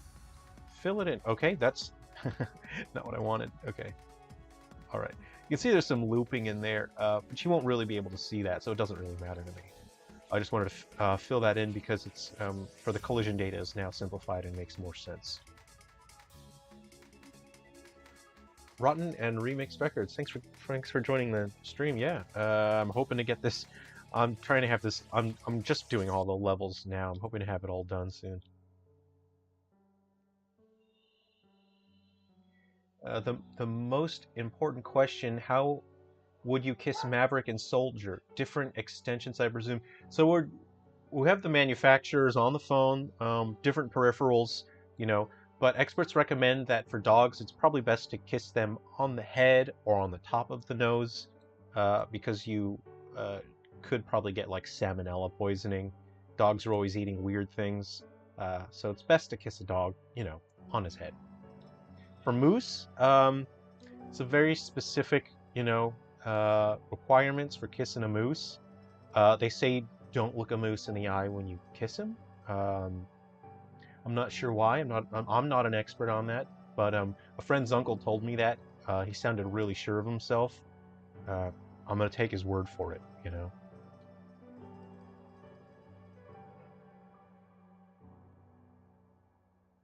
Oh, let's see. Is there some destructible object in this game? Yes. So there will be certain areas that only Starlin, who's the melee character, there will be certain areas that only he can access because he can break things with his hockey stick. And then there will be certain areas that only Atticus can reach with by hitting things with a slingshot. Ah, there's like a mosquito type thing. Be gone. Okay. I'm going to lay down some spikes.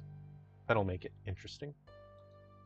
I'll put a spike there. I'm going to Control D to dupe that. Let's see here. You know what would make sense?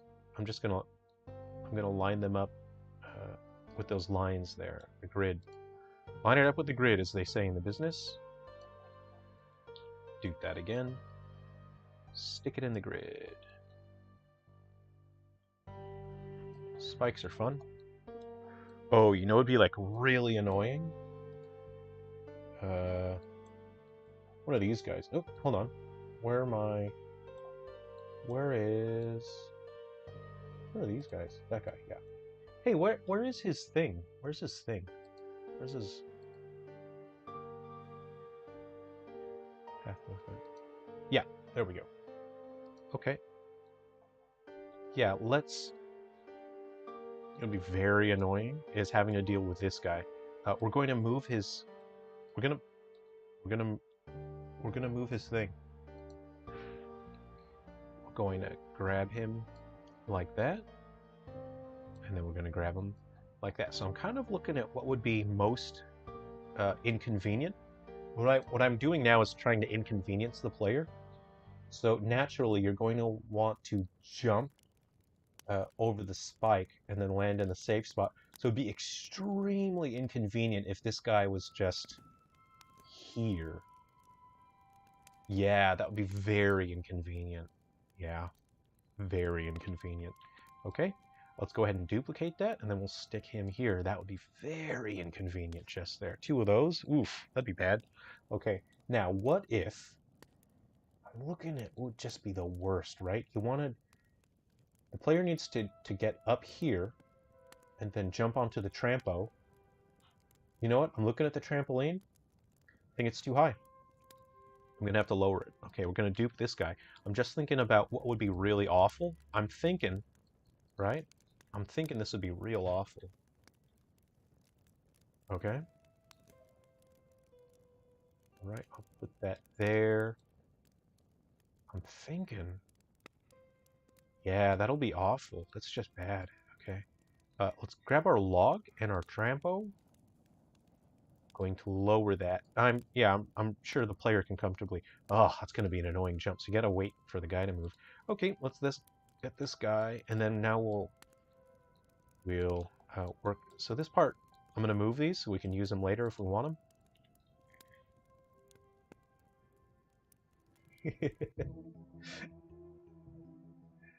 You could make that the official name if you also make the guide for the game. Yeah, you know what? I'd love to do like a strategy guide, like a 90s era. Ghoul Busters shirts, that'd be pretty sweet. I'd be down to put some of these fun enemies. Like, where's our worms guy? I put that guy on a t-shirt. I'd rock that. Oh yeah, first last. So in case you missed it, the bottom screen has there's 2 playable characters. So the character you don't use will be on the bottom screen. When you pick up special items throughout the game, they'll stay on the bottom screen, and then you can throw them up to the top screen. And they're persistent, so you can stockpile them. You can play the levels and stockpile extra special weapons, and then you can just keep them, and then you can throw them onto the top screen using the touch screen on the bottom.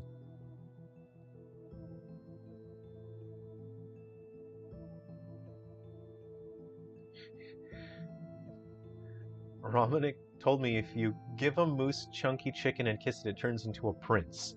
You're going to have to try it. I can neither confirm nor deny that. You know, if you've got an uncle who works at Nintendo, ask him, see if he knows. When you think you know Silver Falls lore, so you decide to take the online quiz and score a 10 out of 10.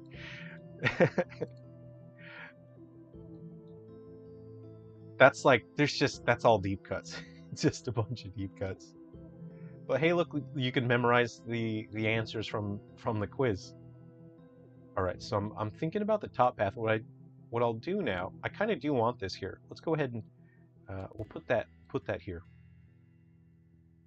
And I did notice something annoying about the ladder. It goes a little too high. I need to lower that box just a little bit.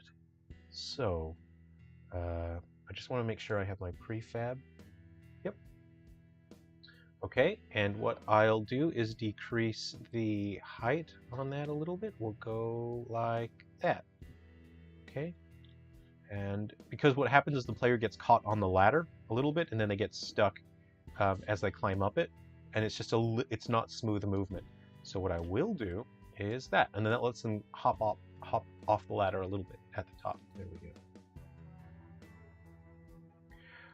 I'm a massive fan of creating a game in a particular era. And so for me, it's not just about a visual and audio style. Oh, you know what? Let's take a break from map building. Let's write some music for Ghoul Busters. And for me, it's not just about superficially creating graphics and sound that seem like, you know, they could have made back then. A lot of it is about the philosophy of the era that this is from. I'm trying to match something from the early 90s. So for me, it's kind of like how method actors will act like a complete a-hole to their co-stars while they're filming a movie for 6 months, and then it ruins the experience for everyone. I like to do that, but not, you know, like the being a jerk part. For me, it's about matching the philosophy of the era. How did people think in the early 90s that's different from how we think now? How do they feel? What was in their minds at the time? You know, what were the kinds of things that people wanted? What did they love? What did they hate? And that's what were people passionate about? What was the media passionate about? That's what I like to think about when I'm style matching a particular era. So for me, that drives me creatively, so every game can feel different when it's set in a different era. It's not just about the visuals and the music.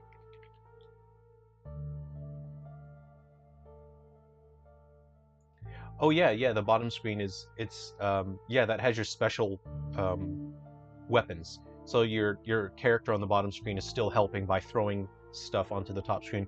Like they'll be able to throw health items and, you know, like firecrackers to stun the enemies.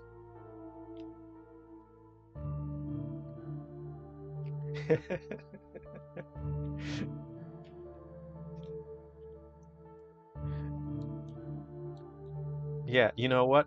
Sometimes you just have to, you know, to make a video game, just kind of hit the keyboard with your face a little bit, and then it works. All right, let's go make some music. I'm going to pause our beats for a moment. Uh, I was feeling so retro, I installed Winamp the other night. That's retro. Okay, where is Milky Tracker? Let's make some music. I'm going to open Milky Tracker. Let's just minimize Unity for now. Okay, can we? Oh, there's no minimize button on this guy. All right. Okay, we're gonna leave him there then. Okay. Right, Milky Tracker is what I use. Let me bring the chat back up so I don't lose that. There we go. Uh, here we go.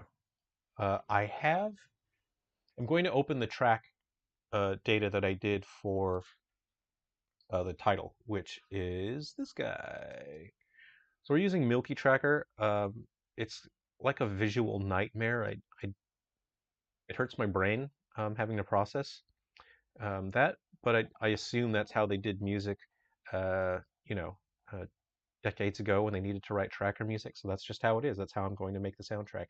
I'm going to save as. Yep, give some error messages.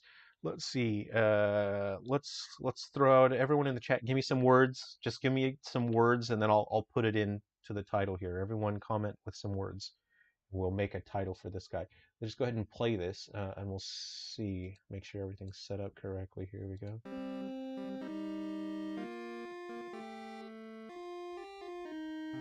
All right, we got pineapple. What else do we got? Zap. Okay. Anyone else got words we can use?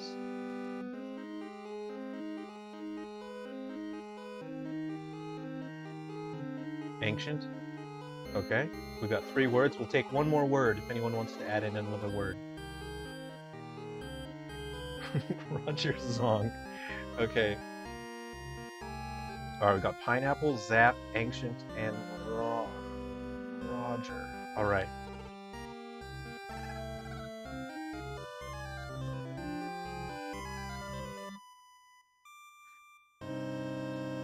Butter. Okay, we might have to split up these titles, these words across multiple titles. Okay, our first track. Let's pick some words. Let's see.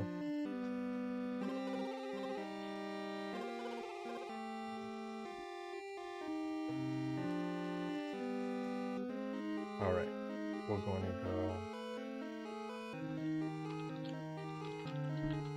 All right, we're going smooth as ancient butter.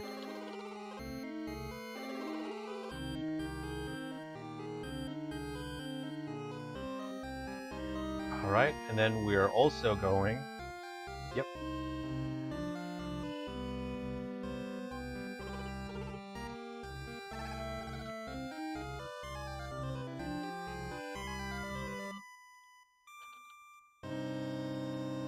Going Roger, zapped my pineapple. There we go. All right, here we go. Let's put some energy into this. All right, so what we'll do now, we're going to stop that. Okay, can we? Okay. Go ahead and delete these. Yep. We're going to start clean now. We're starting clean.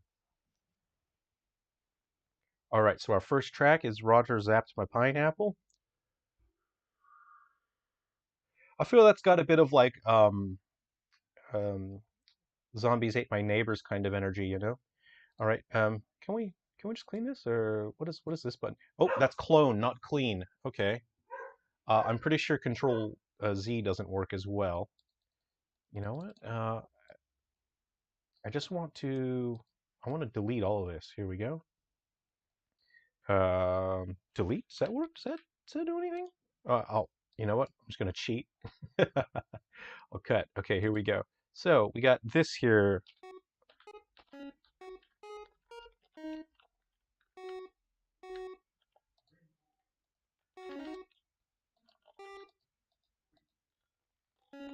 Okay. Ooh. Okay, something's happening here. I'm not getting my stuff in here. Hmm. No, no, no, no. Cool. Let's see. I gotta. It's look. My data's not going in here. What happened? Hmm. If I hit this, this. Okay, that's weird. Ooh. What about this? Ah. Okay. Okay. Now I'm pushing buttons, right? I'm pushing buttons. Nothing's happening.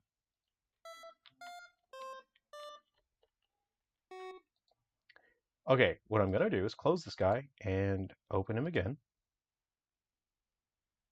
I'm gonna open Milky Tracker again. I seem to have broken it. All right. This is a lemon slice. These are very delicious. They pair nicely with an Earl Grey or a coffee.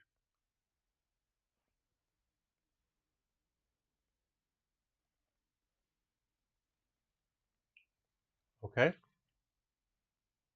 Let's try Roger's Zapped My Pineapple again. What's happening? Is there a... Oh, you know what? Record. There we go. Ah. Okay, so what we'll do now is we'll just go ahead and delete these. Okay. And then I think I want to hold... Oh, wait, yeah. Just highlight everything. And then we will cut. Okay. And then let us go back to the top. I'll bring the chat up again. Let's see what's going on. Yeah, they'll only see the titles if they hack the game or whatnot and look at the files. You know what? I used to be anti pineapple pizza, but as I've grown and matured and my worldviews have expanded, I don't mind pineapple on a pizza. Mm. Let's see. Okay, so how this works is like I literally just have to keep mashing buttons on the keyboard to see which pitch comes out. Luckily, Milky Tracker does say what the pitch is, uh, but it comes down to just mashing buttons on the keyboard until I see the note that I need. Uh, Kind of a difficult way to do things, but you know what? That's life. There's a fly in here now, which is kind of irritating. Okay, let's see. What if let's let's start off with a G.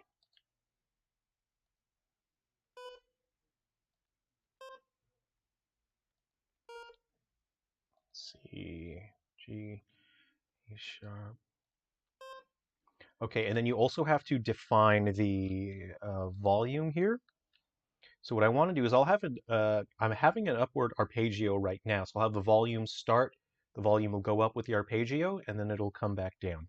So let's say 2, 3. What's the highest value? 5? Yeah.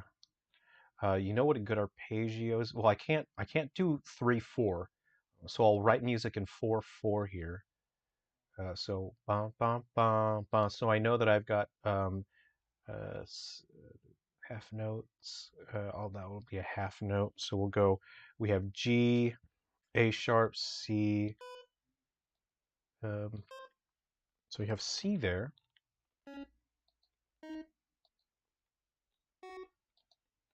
Cool, cool. No, C sharp, uh, G. I'm looking at my chord. I have to mentally think about my chord structure here. All right. And then we'll put this at a 5. Put that at C. This is like a weird way to write music. But again, I like to use tools that match the era that I'm trying to create. All right, let's see what this sounds like. Nope. And see what's quite annoying is that I have to stop. Um, I have to manually tell it to stop because it'll just keep going. So that shouldn't be an E. That should. Oop. Let's try that. Oop. Oh, that should be up. That should be up an octave. Let's see if my keyboard will punch that in. I need F sharp 5. There's a 6 there. F sharp, no, because I go to F sharp to.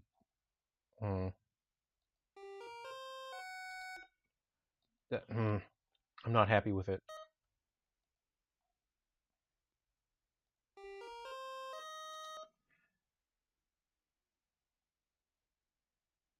I'll turn that into a half note there. So then we'll cut that off with 0. That'll stop it from playing, and then we'll walk back down the arpeggio. Um, uh, Copy. Okay, and then paste, and then ooh, let's go ahead and copy this, and then we'll. But we want a different rhythm for the arpeggio, right? And you also want to have some dead space. You don't want to have notes constantly blasting. The notes that you don't play are just as important as the notes that you do play. So let's go ahead and put, oh, if I press Control Z, things will get jacked up. I do know that. Okay, let's go ahead and just delete that. What I want to do is C here. All right, let's see what this sounds like.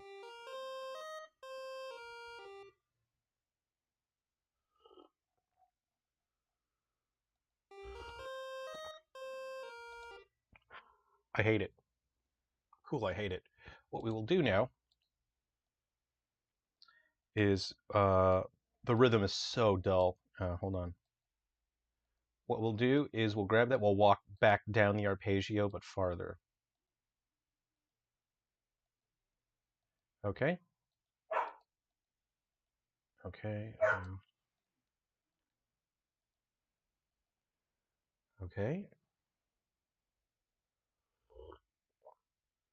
Oh, you gotta run soon, Oli Dog. Okay.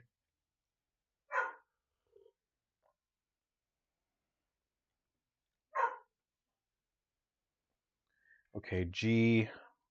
What do we got? G. Oop. No.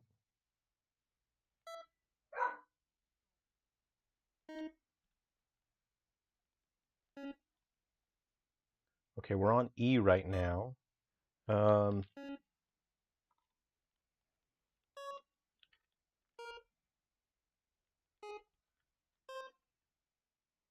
E, C. Oh, that should be an A sharp. Let's see, A sharp.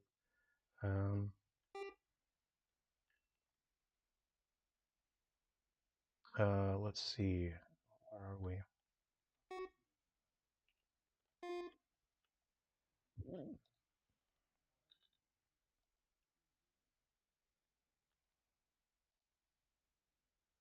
Okay, let's see what this sounds like.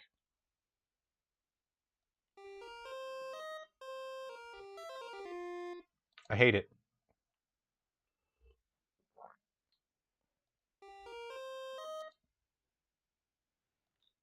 Get rid of it. I hate it. This is awful. This is crap. Okay, what we'll do is we'll walk back up this arpeggio. We'll change our landing note.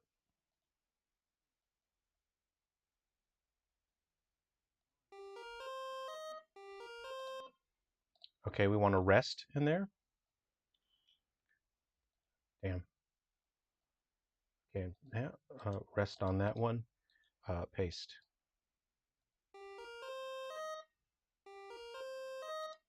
Okay, so instead of landing on a D sharp, let's see, we have D sharp. Okay, let's see what this sounds like.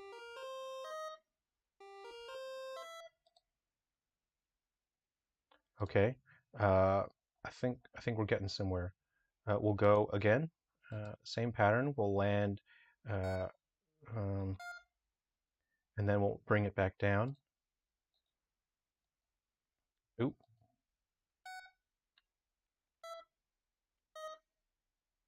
What did we land on before? D sharp. So this time we'll have, what can we do? D sharp, no. No! Ah, curses to you. Let's try this.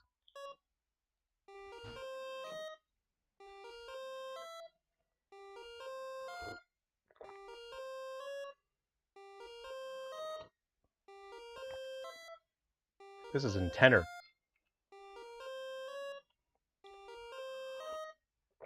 Oh, hello. Hold on, I kind of like that bluesy thing down at the bottom. All right, hold on. I like that. Okay. C sharp. We're gonna get rid of this guy. We want our focus to be on this guy now. This is Roger Zapped My Pineapple. This is community made by everyone here in the chat. Oh, you played trumpet? I played trumpet in high school. Okay, so now we want to have something that sounds interesting there.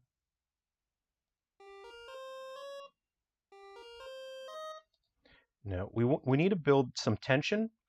So at this point in the piece, you should have, right?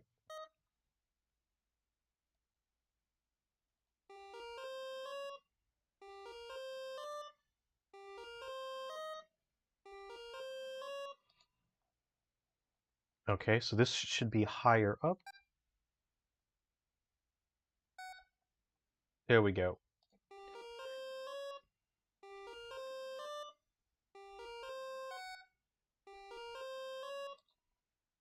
Bum, bum. Okay, mm,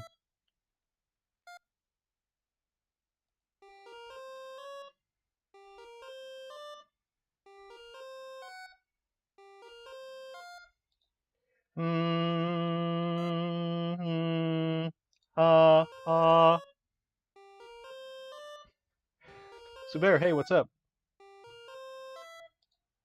Okay, cool. So we have some tension in the music here.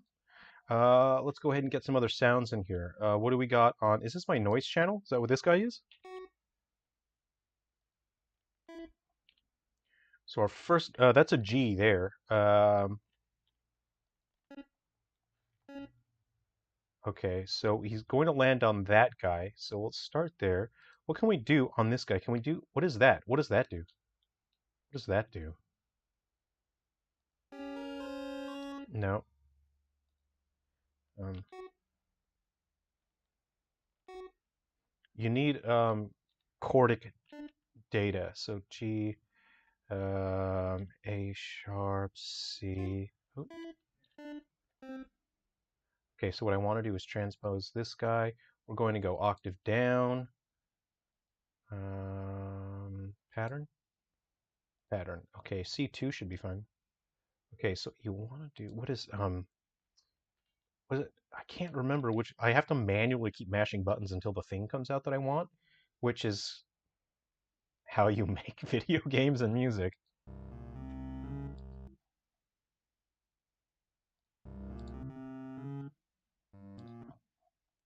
Okay, so what we want to do is go bump bump with the music. I don't know what R is. Uh, what the heck is that? What does that do? Okay, that probably wasn't anything good. Ah, no, come back, please. Is there an undo button? Crap. What was tough about this, you know? There we go. I know Control Z doesn't do anything in this, so it just takes... Why is there a 1 there, and how do I get rid of it? How do I get rid of that? I don't like it. Fine. You know what? Why is there a 1? Oh, you know, I'm a silly goose. Okay. What what is K? What does K mean? Why is there a K in there? I don't know what that is. All right. So what we're going to do is we just want a short note there. So we're going to go. Okay. So we want 2 short notes. We're going to copy that, and then we're going to paste. Let's see what it sounds like. There we go. Bump bump. If we put it here again, let's see what we get. Oh, I want a second one in there. Bump bump. Bump bump. Okay. Paste.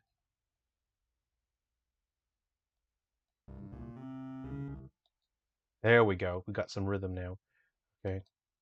Now what we want to do is now have a note that leads into the next phrase. So we have C.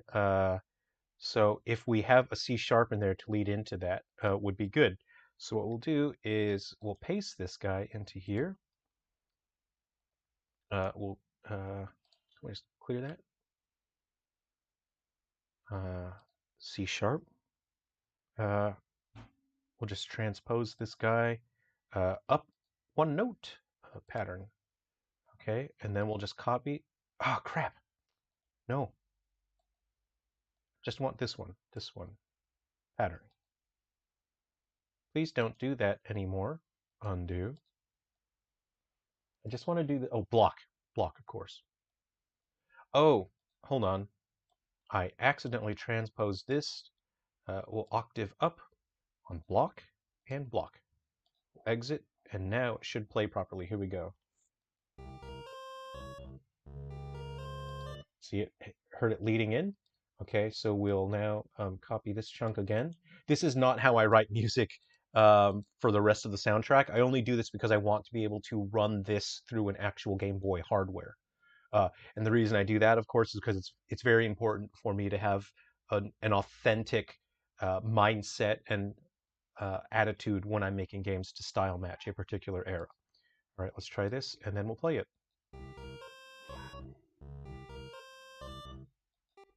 Okay, so this one ended on D, so I no longer want to have these notes be C. Let's go ahead and um, D. I need chordic data in here. Cheat, easy way would be to do another D, but it would be more interesting. Let's see if we put A sharp in here.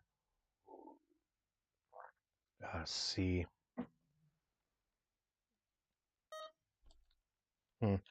I gotta mash buttons on my keyboard until something comes out. Okay, there we go.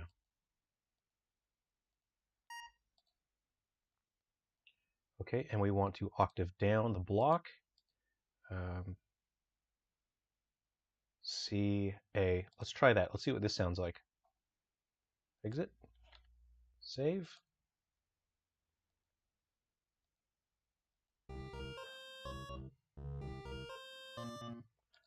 What? That's... No. Can we transpose this? Let's... Ooh, see, if I bring that down a whole octave, I don't think the Game Boy will be able to play that. Let's just see. No. Okay, what we're going to have to do is just be...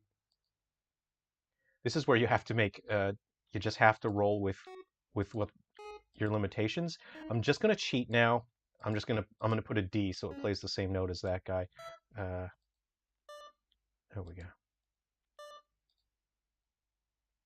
I can always add more chord data later on. Okay, octave down, block. We just need to have our bass line there. Okay.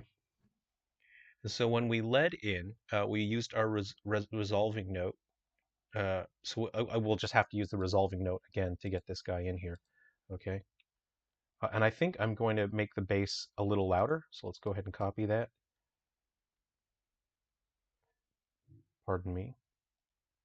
So you want to lead up and then let's save. Yep, that's fine. Okay, so now we can copy this block again. No, thank you. Ah, okay, we'll copy this. You guys can use Milky Tracker. It's free to get if you want to try it. It's pretty difficult to use. It's pretty fun. You can make actual Game Boy music and run it on an actual Game Boy. Lunar Nights, are you heading out? Okay, so D is no longer okay to resolve there since we've landed on E. I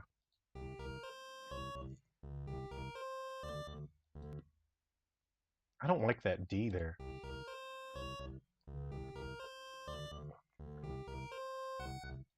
Okay, so we got C sharp here, or F sharp. C doesn't really work there anymore.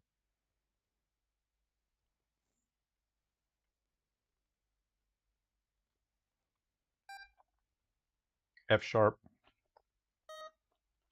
Oh no.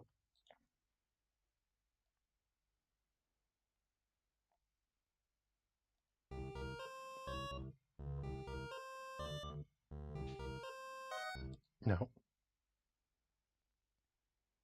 F sharp.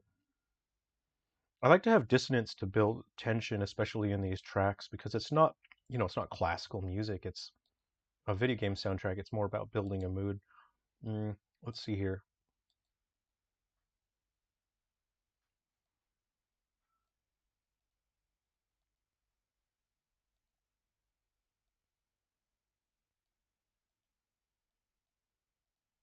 We've gone a half tone.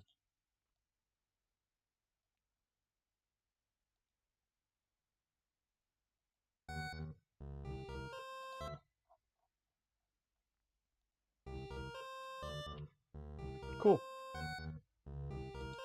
Okay, take care, Lunar Nights. We'll see you in the Discord in a bit. Yeah, see you later. Have a good night. Take care. See ya. Thanks for joining us stream. Okay, we got our so I want this lead up note. I'll make that an F sharp. C. Oh, hold on. Let's see here. Go there. Transpose. We'll just go up.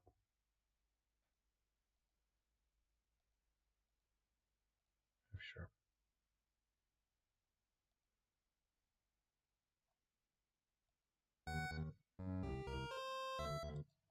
Okay, and then now it's no longer okay to resolve on D there.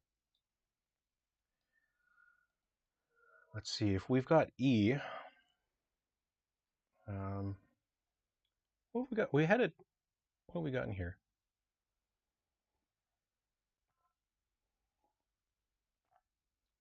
Just looking at my notes here. Let's see. Up.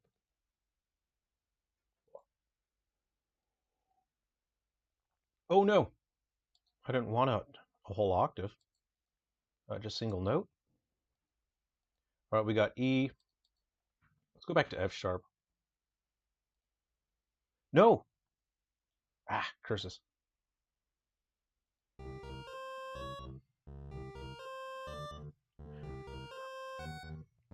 Holy dog, I think you had a fever dream.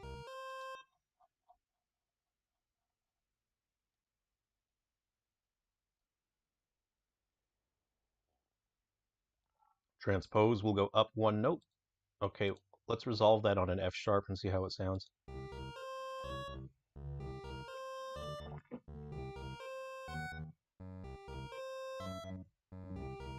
No, I don't like that resolution. I'm gonna let's see here. Can we resolve on a G? I don't like these C's either.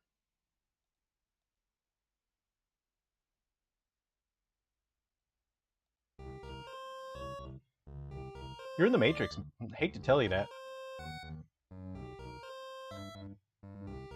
No, this is awful. See, I don't think A sharp. I'm fairly confident the Game Boy won't play that. Let's see.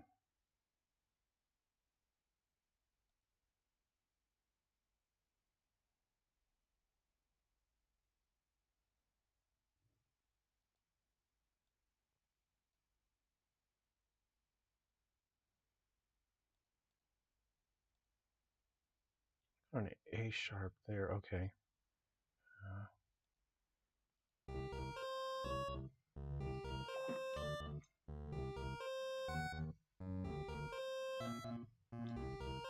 Nope, hate it. Note down, block.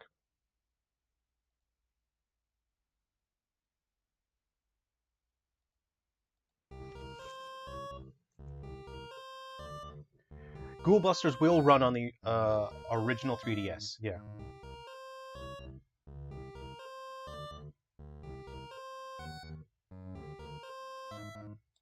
Okay, this D doesn't belong there.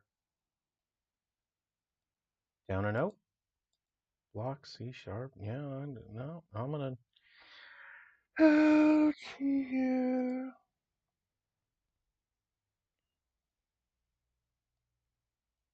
I'll just resolve that on a G for now. Oh, well, yeah. You know what? Let's resolve that on a G. We'll duplicate this so it plays it twice. Note down, block, exit, save. What I want to do, can I have two instances of Milky Tracker open? Sorry, this is getting a bit. I mean, you're getting a feel for it's how. I know the stream is a bit boring now. I'll go back to the gaming, but it kind of sucks.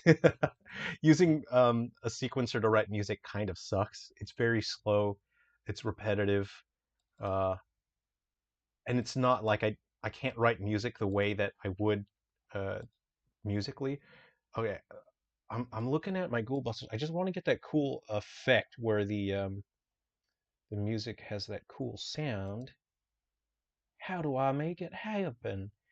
C for pattern.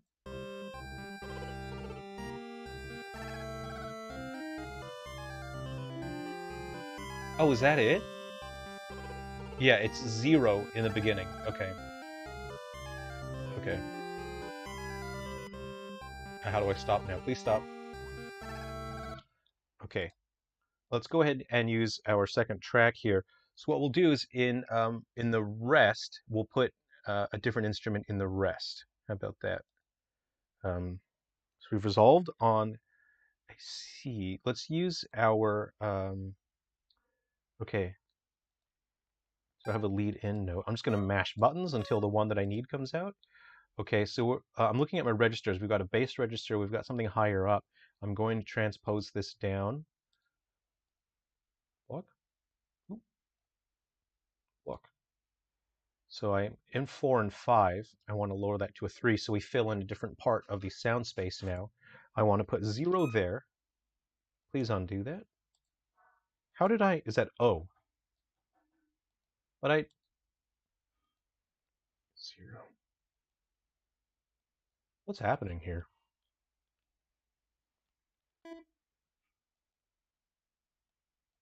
I don't know what happened. Okay, now it's working. Was that an O or a 0? Okay, so if I press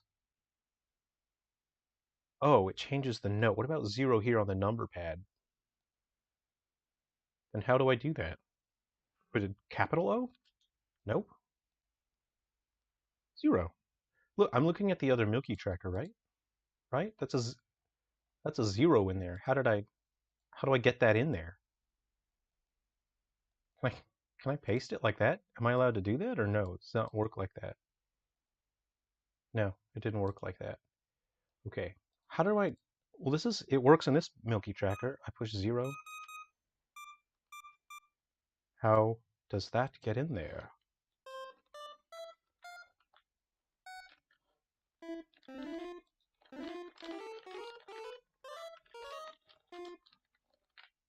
Oh,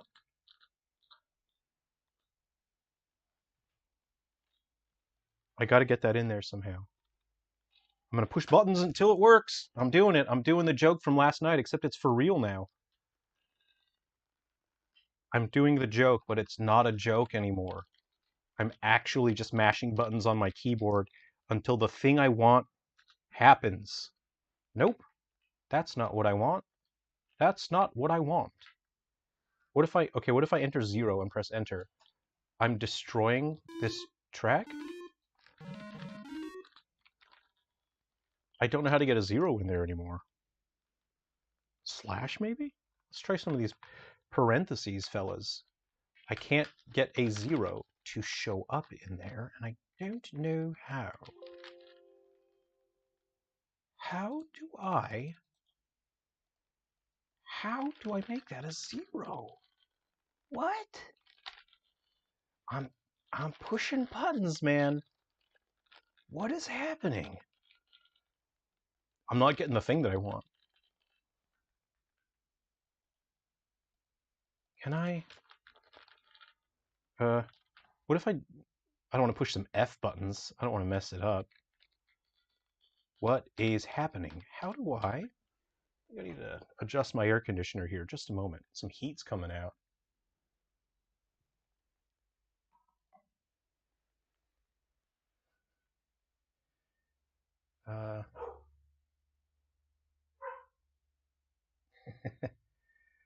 Slam the gamepad on. I don't have my gamepad. That's the problem. Is because I don't have my gamepad, I can't make this hex value turn into a 0. You know, I do have. I've got my PSP. I could try that. All right, everyone. We're going to do it. This should help us figure out how to write music for video games.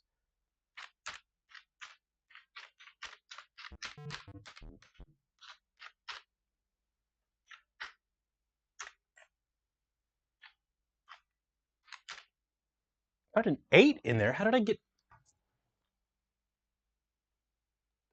How did I get... Okay, there's a... Uh-oh.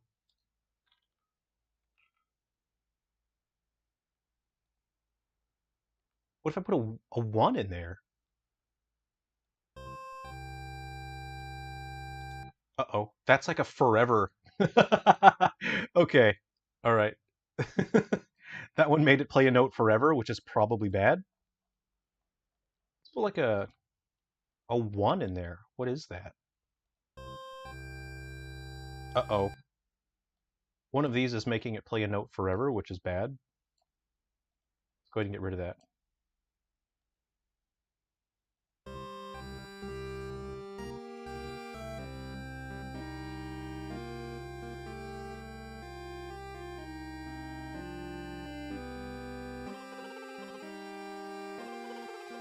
I need to get a 0. Let me put a 0 in there. Let me put it in, please. No. That's a 9. That's an 8. 7. 6.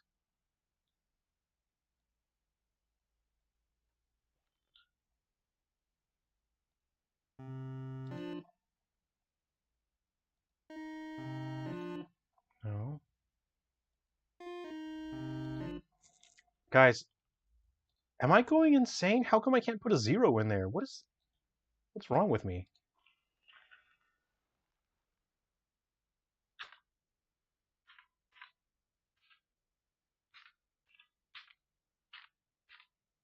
Whoa, what? No.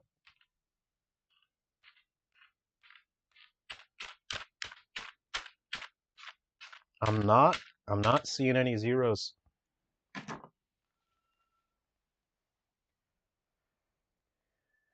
Yeah, that's a workout for me. Hey, I drank my whole coffee already. Better eat my other lemon slice.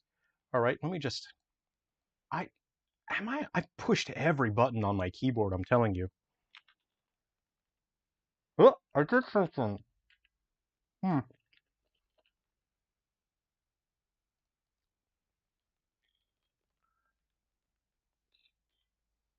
I've done something bad here. I don't know what's going on. E R G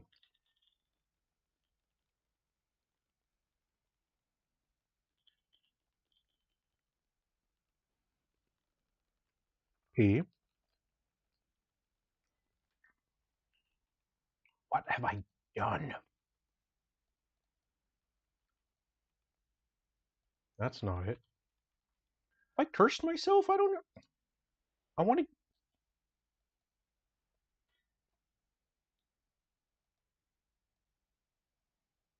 I'm cursed. I'm cursed.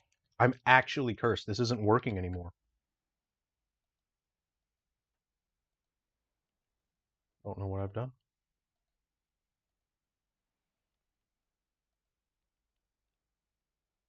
Hey, whoa, whoa, whoa. What? How did I do that? I pushed. Okay.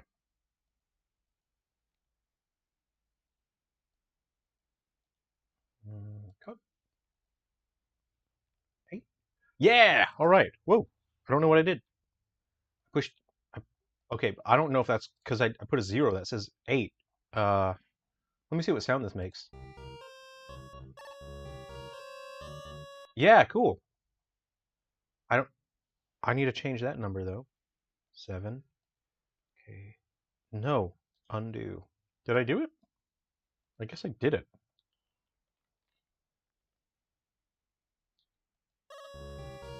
Okay. That's the. That's all I wanted was that little sound. That's all I wanted. I wasn't even asking for that much.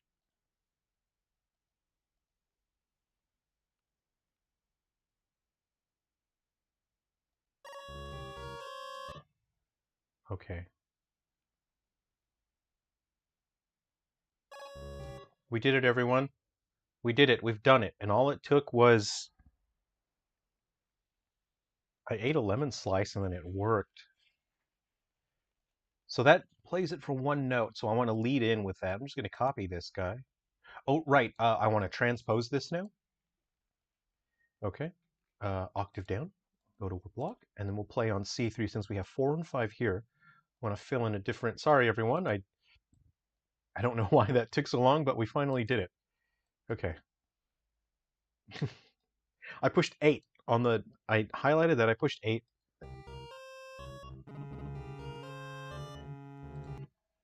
Does it?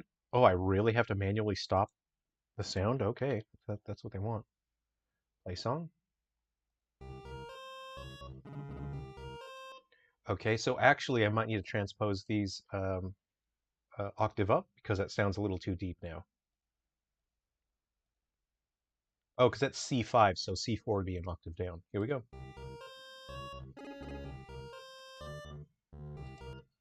Okay, Yoli Dog, take care. Thanks for hanging out on the stream. Uh, all right, we finally got, okay, we got those in. C sharp, okay, cool. So we're going to fill in the next where the other main instrument rests. We're going to paste that, but our lead in is, what do we got? We got D, is the lead in note. I'll put these to D. Okay, so we'll transpose those. A note down, block. Oops, sorry. Ah, curses.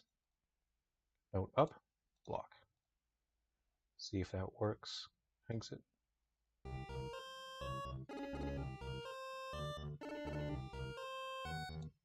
Okay, then we go D sharp.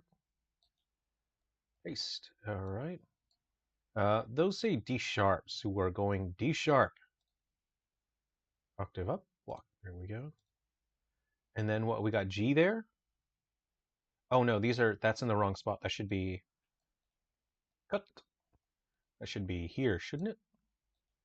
Okay, and then we have our final one. This should be G, I think. Okay, transpose that. That's it. Ended on E. Okay, we'll just go up at a time. Block. G. Let's see how it sounds.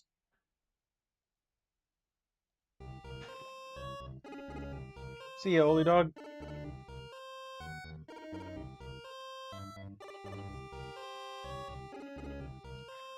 See what happens is I didn't put a stop for that note. So what we'll have to do is put a stop up here or the note will keep playing. I'm out of coffee. I might have to make another coffee soon.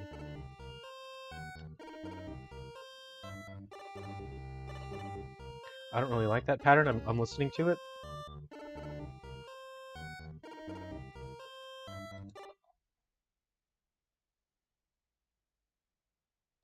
Let's see here. Yeah, I didn't think this process would be so boring on stream. Sorry about that, but you can see it's a dull, time-consuming process. It's exhausting using this tracker. For the other soundtrack, I use my keyboard. I have a synthesizer. I have a modern digital audio workspace. Next time I'll do that. It's way more interesting. I'll show you my Studio One next time. Anyway, let's go back to this. All right. Sorry, that was a very boring part of the stream. I didn't realize it would be so boring. Okay. What other enemies do we have to format? Let's oh, this guy. Right. Okay, so this guy's like Spikes.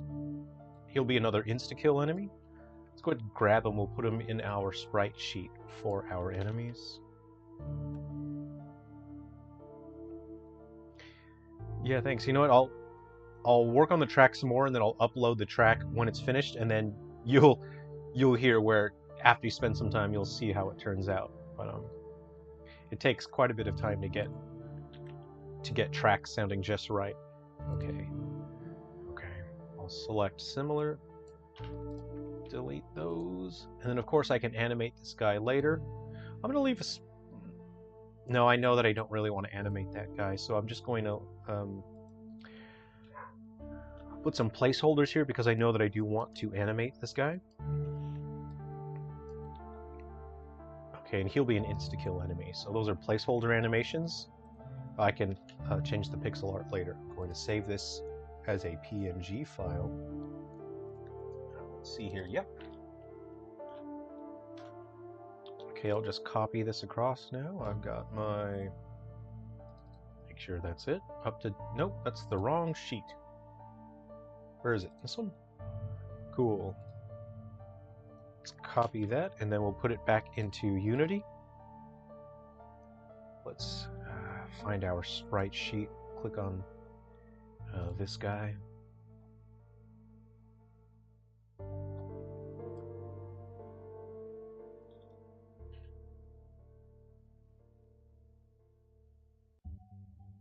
Okay, and then we'll just replace. Control V, copy paste. Alrighty. Now we'll want to update our sprite sheet. We'll cut out our new sprites.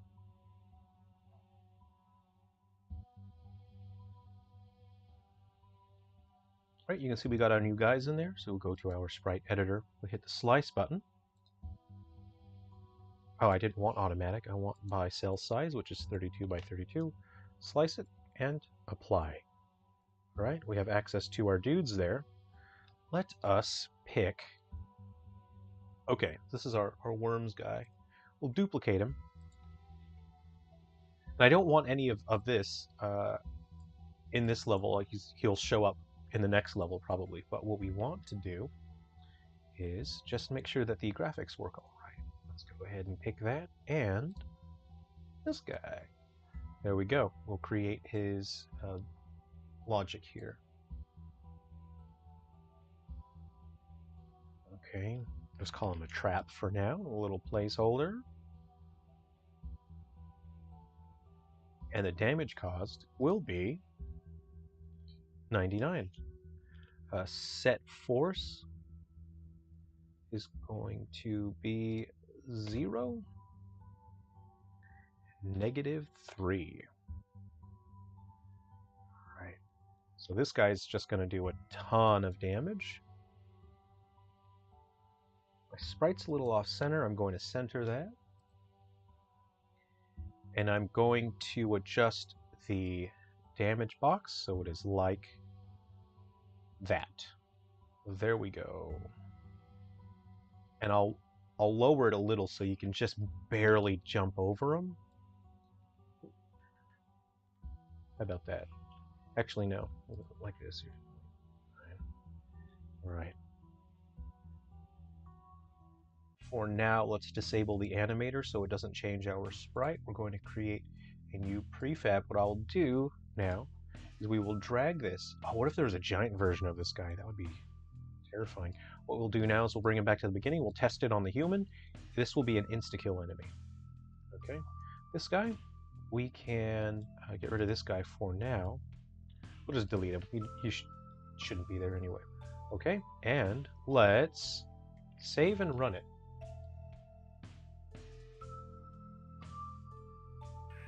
And he's dead. Let's bring him back. Whoop, he's dead. He's killing him. He's killing him dead. He's definitely dead. I want the enemy to always draw on top of the player. Let's go ahead and stop that. Let's see if it'll pay attention to me this time. Right? Order and layer? You want to draw last, right? Actually, no, that's too much. Just... Disable animator. Yeah, he's above the player, and then what we want to do is I'll have to program some logic once this guy touches the player. I want the...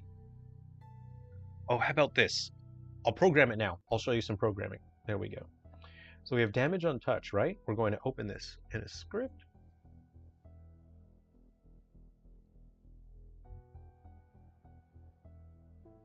Yeah, the music, it does take a while, and then it's difficult to try to be entertaining on the stream while using a program that I'm not very good at using.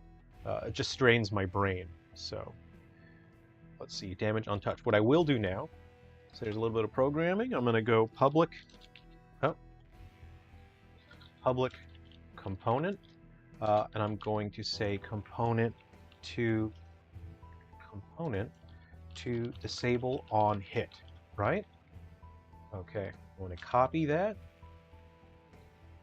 Let's see here.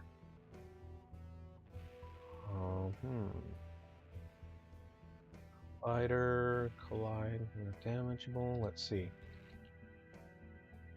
on collide with damageable. On collide with damageable. Let's see here. Okay, so what I now am going to do is if component to disable on hit is not equal to null, okay, dot enabled. Oh, you know what? Yeah, component doesn't expose enabled. Okay, that's annoying. All right, I'll just do this. I'll just do this. Move. What do we call it? Horizontal movement? Yeah. Horizontal movement. Let's just call it this. Horizontal movement. Yeah. Okay, so it's very specific. So horizontal movement dot enabled is equal to false. Okay. So that's very small amount of code, only a couple lines of code there. I'm going to save that. And now, what I will do now is we need to reference. So you have the damage on touch. And has it... scripts are still updating. Here we go. So horizontal movement. I'll show you my hierarchy here. Okay, so this is trap. We want to drop that in there, so now it references its own horizontal movement. When it touches the player for the first time, it should stop moving. But the player can respawn, so I want to re-enable that after a little while. Okay, this track is a little loud. I'll lower it.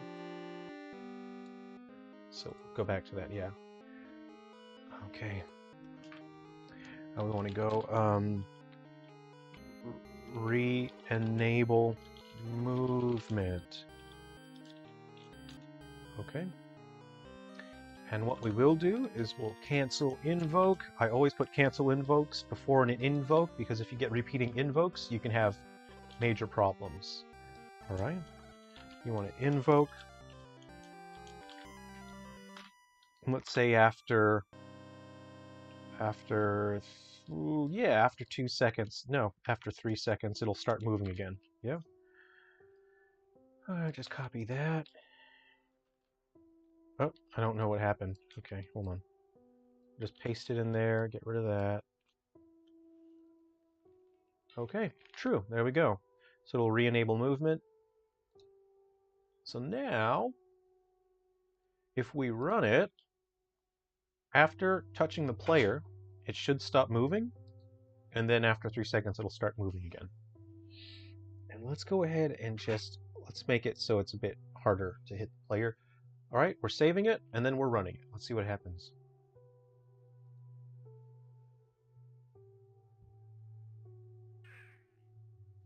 Didn't stop moving. Cool. So I got an error here.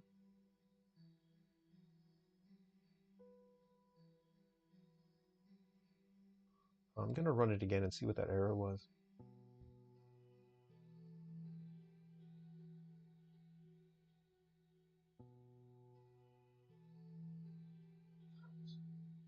Problem with drawing the gizmo. Probably because it's not...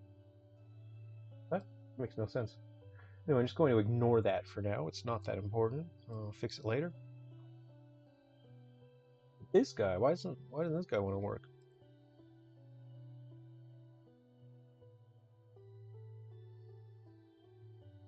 Let's see.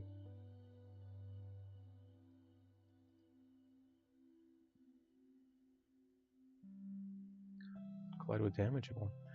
Let's see, we'll do this. We'll put a debug in there. Debug. Hey, okay. Console, I'm going to run it, and he should say heya.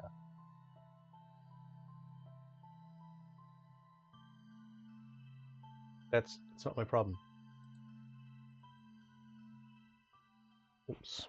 Bug.log. Accident.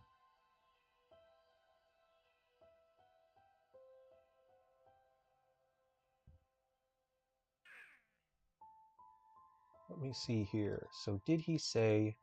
He did say heya. He said heya. Let's check him to see if his script stopped. Let's see, horizontal movement.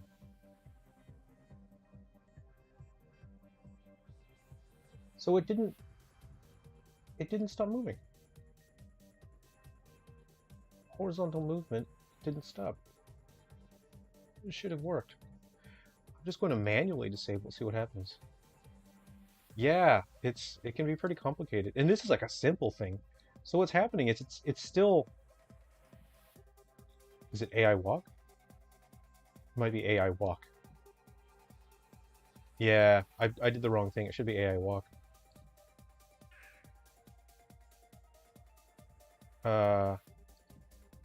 No, it's still walking even though I've disabled it. Cool, that's annoying. Anyway, I'll figure that out later. I've disabled the script. You shouldn't even be walking around, but there we go.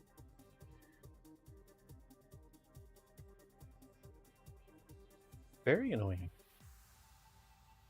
Cool. And then we have this annoying thing as well. This is like a corgi thing. Yeah, correct. Unity did not have tile maps in Unity 5. This is a tool called, actually I think it's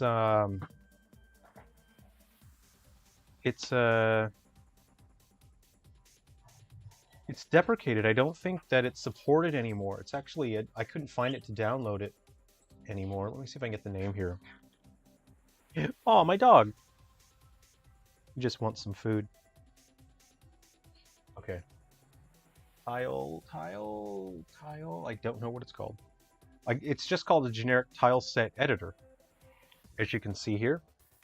I don't even know where I got it from the assets store. And you can't, I think it's gone. I think you can't buy it anymore, which is a bummer because it's quite simple and effective. It's quite efficient. It builds the 2D colliders, so I really like it. I'm a little bit bummed out you can't get it anymore. That sucks. I don't know, try and look for it, Tile, but it's such a general name, you know?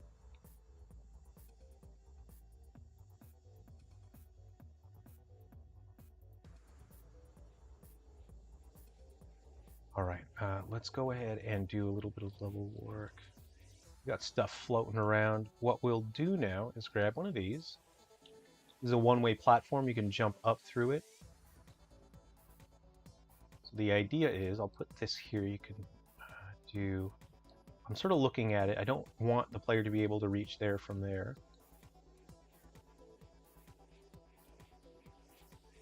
Okay. I think that'll do it. Is this a moving guy? I think this might be a moving guy.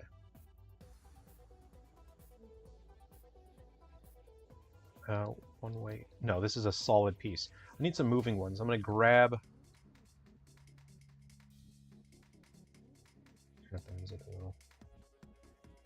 Sorry, the music went dead. Yeah, that was a bit quiet.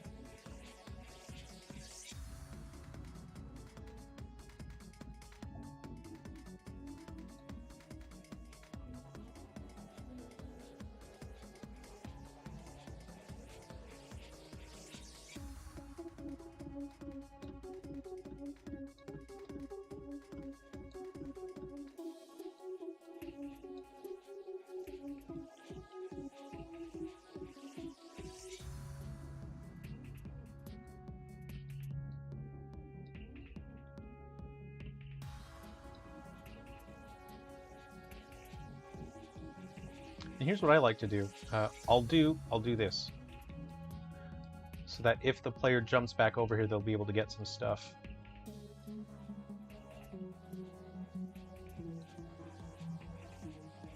I want there to be some risk. So what I'll do is, let's see here.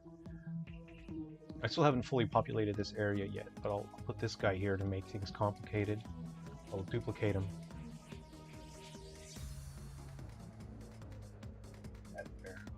That'll make it complicated. Hold on.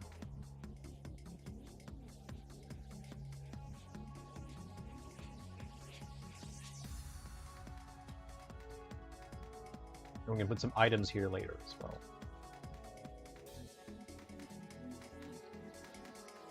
There we go. Like that.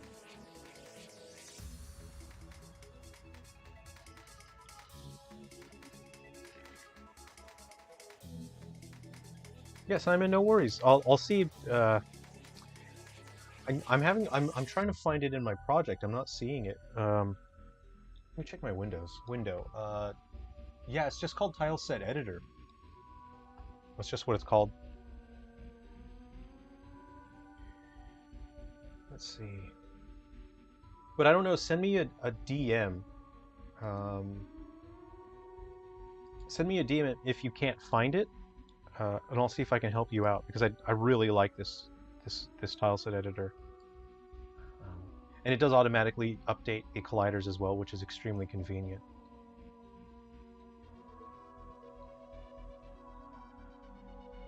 Okay, see, up like that. All right, let's see what I want. So what I want to do is create a little cave here, right? So the player can go forward through here. Then I'll have a little cave where they can find some extra stuff.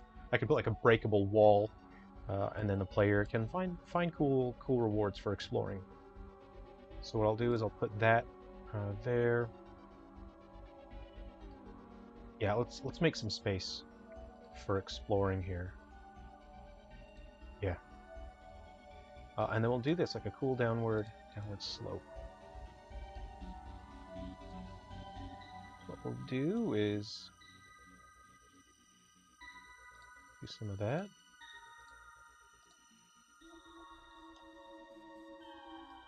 Alrighty, and then we'll go. Let's see. Can I? Yeah, that looks okay. Alright. Let's erase some of that. Yeah. Let's see here. Email. Try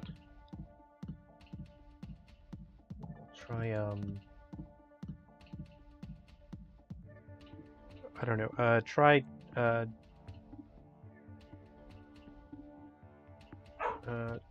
try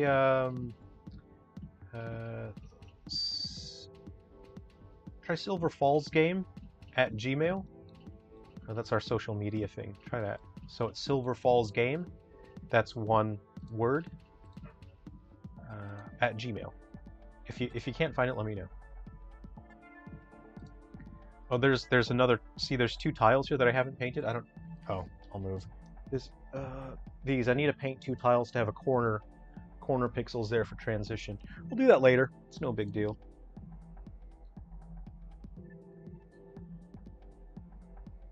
Okay. Okay. So the player should be able to explore this area. I'll go in a bit. How about that? Yeah, there we go. Room to explore. How about that? Use the eraser tool here, and Bob is your uncle. Cool. All right, and we will paint. Oops. That looks all right to me. Oh, hold on.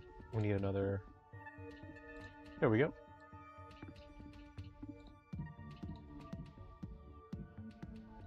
Alright, there we go. So the player can... Well, I don't necessarily want them to be able to see it. See if I can move this. I'll just move it. I messed up. Hold on. Hold the shift key. Hold the shift key. There we go. So this is a very good tool. I quite like this tool. Hold on, just back to paint. Okay, I'm looking at it. I'm thinking the player can still easily see it. I'm just going to move it again. Hold the shift key and there we go. So it's a little less obvious there.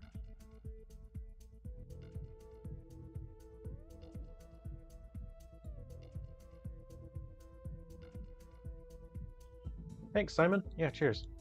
Okay. All right, we'll put some of these in here like that. And then one of those. Clear this out. Okay, well, we've been streaming for forever, so just want to thank everyone for hanging out. I'll wrap up the stream now, and then I can focus on getting this stuff done faster. So that was a lot of fun. Had a lot of fun chatting with everyone, and hopefully we can all do another stream again soon. Someone did ask to do a developer hangout so we can play 3 Down Stars. So I'll try to get that working. The last time I tried to do 3 Down Stars, the hardware couldn't handle the video streaming and the gameplay at the same time. I'll see if I can sort it out, and then we can play 3 Down Stars, work on Frontier fighters, and figure out some strategies to build up good character builds. Okay, thank you everyone. I guess before I go, I'll quickly just do a run through of this, and we'll see how it turns out. I don't know what'll happen. I'm gonna hit play. Obviously there's a mess. I haven't finished placing everything, so I'm just going to see what happens if I try to run through it again. I want to Enable my PC. Disable. Yes, okay, we'll do a quick run through before we wrap up the stream. I don't remember my controls. No, I'm not ready. Cool, thanks for killing me. Okay, here goes.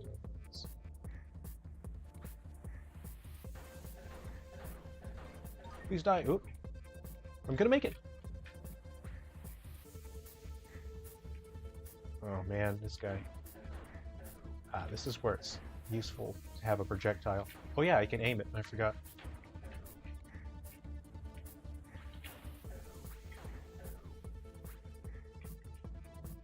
I'm gonna jump on this guy's head, then go on the log. No! Right, that log doesn't go low enough.